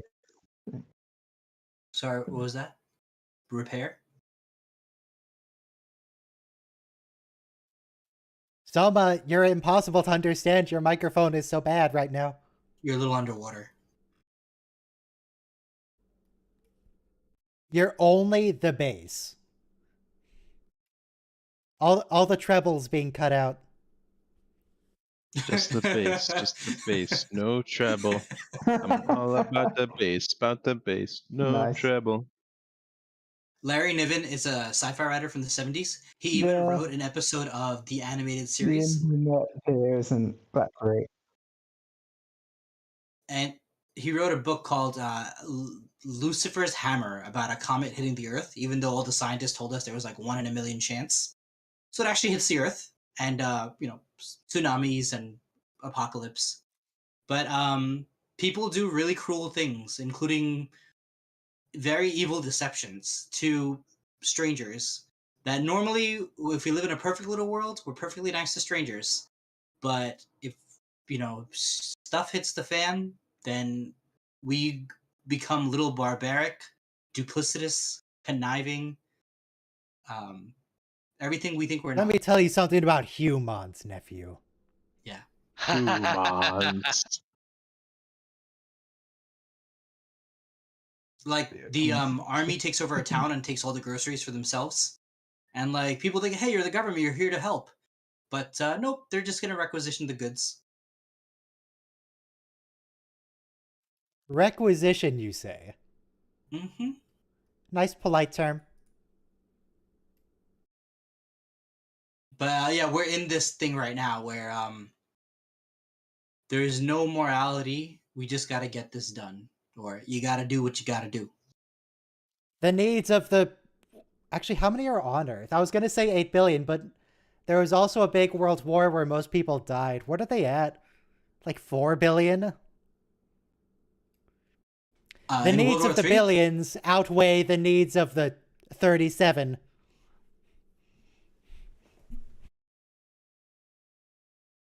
And T'Pol's need for AA is also... NA is also not important right now. Narcotics Anonymous.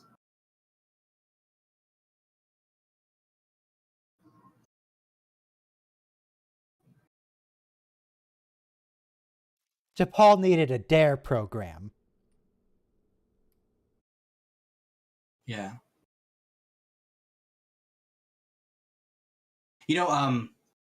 Never mind. I am familiar with that word, yes. Very familiar with never mind. I smoke a lot of weed, and I spoke to just a counselor at my job because they were having just therapy after something, and so she suggested I call Narcotics Anonymous, and I left a message saying, hey, I have a weed addiction. They never called me back. So I think weed is a narcotic, is it? That's what she suggested to me. So, but I think like they deal with people with such bigger problems that like for me to say, hey, I can't give up weed, like they're dealing with heroin and all the other stuff.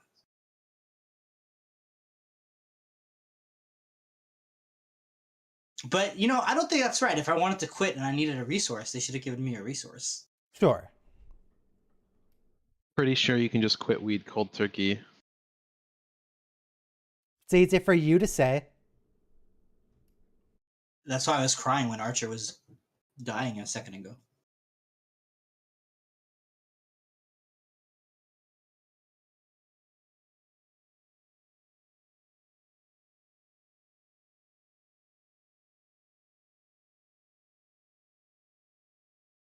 This has got to be a metaphor for something. What was happening in 2003 that this is a metaphor for? Beginning of the opioid epidemic. It wasn't in the public consciousness. General fatigue of the war on drugs for the last 30 years. 25, 30 years. 2003 though? But I feel like this is I mean, more Reagan started the war on drugs. Nixon started it. But I feel like this is more like lead paint issue, because like the Trillium D is in the hull, right? So it's not even like her fault. It kind of is. Like, she purposefully started injecting this, right? That's different. People get prescribed painkillers for back pain, and then they move on to more dangerous painkillers. Okay, it's not their fault. Like, if you're in a car accident and then you get the Oxy Percocet, and then even after you're done being treated, you move to the streets because you no longer are being prescribed the Percocet, and nobody weaned you off of it correctly. Then you end up on heroin. Or fentanyl. And dead. Or both. It's not funny, actually. Everyone else watched the John Oliver piece, I assume, on fentanyl? Oh, harm reduction? No, I didn't see that one yet. There's a lot of fentanyl talk in it. And how people don't even know they're on fentanyl because they think they're getting something else, but people are just giving them fentanyl, which uncool. Yeah. It's very rude. Yeah. Uncool, man. Uncool. If you're going to give someone illegal drugs, you can at least give them what they're paying for. Yeah. Well, the fentanyl is a bonus. It's like, like, it's not a bonus. The thing is, you cut the heroin with something cheaper like baby powder, and then you add the fentanyl, so it still gives them a kick. But you don't know how much fentanyl you're adding, so you're playing Russian roulette with your customers' lives. Well, they don't really care because it's an illegal transaction to begin with. They should care. You need repeat customers. The customer has no recourse. If you kill them, that's a slight issue. Just only if it can get back to you, man. That's... But speaking of lead paint, I recently found out though, so you're not allowed to have lead paint indoors. But I live in New York City. When the city paints the bridges, they use lead paint because if it chips and goes into the ocean, that's okay. But we don't care about the fish. Yeah, but we don't want it in apartment buildings. But lead paint is great because it's weatherproof, pretty much. Then why do they have to keep repainting? It's so weatherproof that by the time they finish painting the bridge, they gotta start over again. But like, you would think lead paint is actually illegal, but it's not. It's widely used. It's illegal in places where people can ingest it. That Mako, children especially. What that Mako did, when he activated the grenade, he showed it to the camera. But the way he showed it to the camera, he was also just showing it to the people on the other side of the hall. He was just holding it out for a bit. Yeah. What's up with that? Just throw it.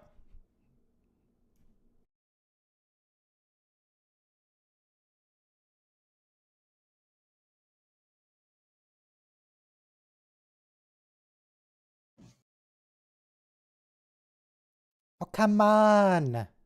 They'll be fine. Just shoot them.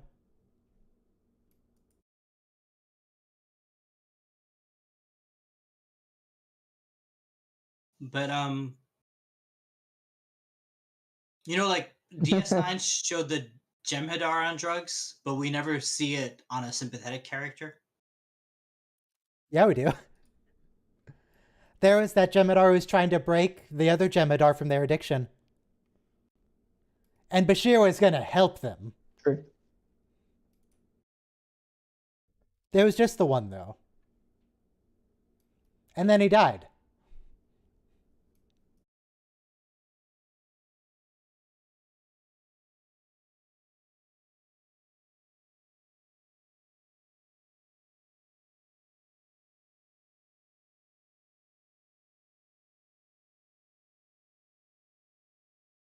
Yes, you tried. It's your turn. Couldn't they like throw a small rock at it or something? Did TNG ever steal a warp core from someone? No. Yeah, we don't do that.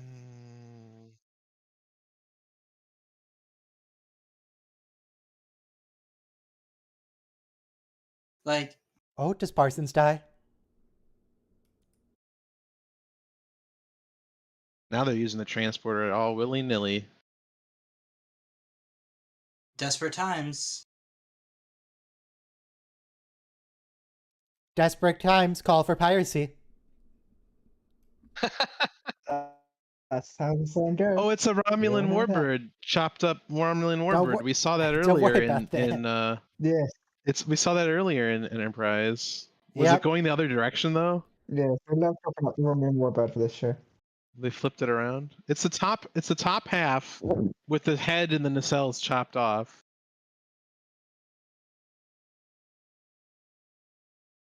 Yeah, the Romulans we got the warp coil and just flipped it over as well. Those are pirated goods. And off the. And yes, of course, at the start of the season, we got that whole bit of, it's like, oh, you're not ready yet, but the Expanse does something to you. Yeah.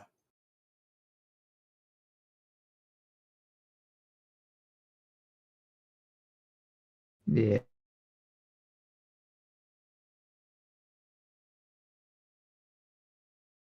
Here's some space blankets. That's something you might call foreshadowing. Foreshadowing in my Star Trek. It's called Not My Problem.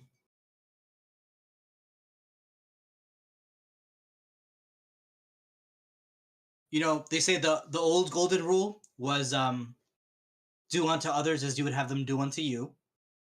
And then the new golden rule is he who has the gold makes the rules. But then the other new golden rule is do unto others and split. Do unto others as is most convenient at the time. Take what they won't give you and pay them whatever the hell you feel like anyways. Take what you can. Give nothing back. It's the first rule of piracy. They gave them space blankets, okay? Second rule, any man who falls behind is left behind.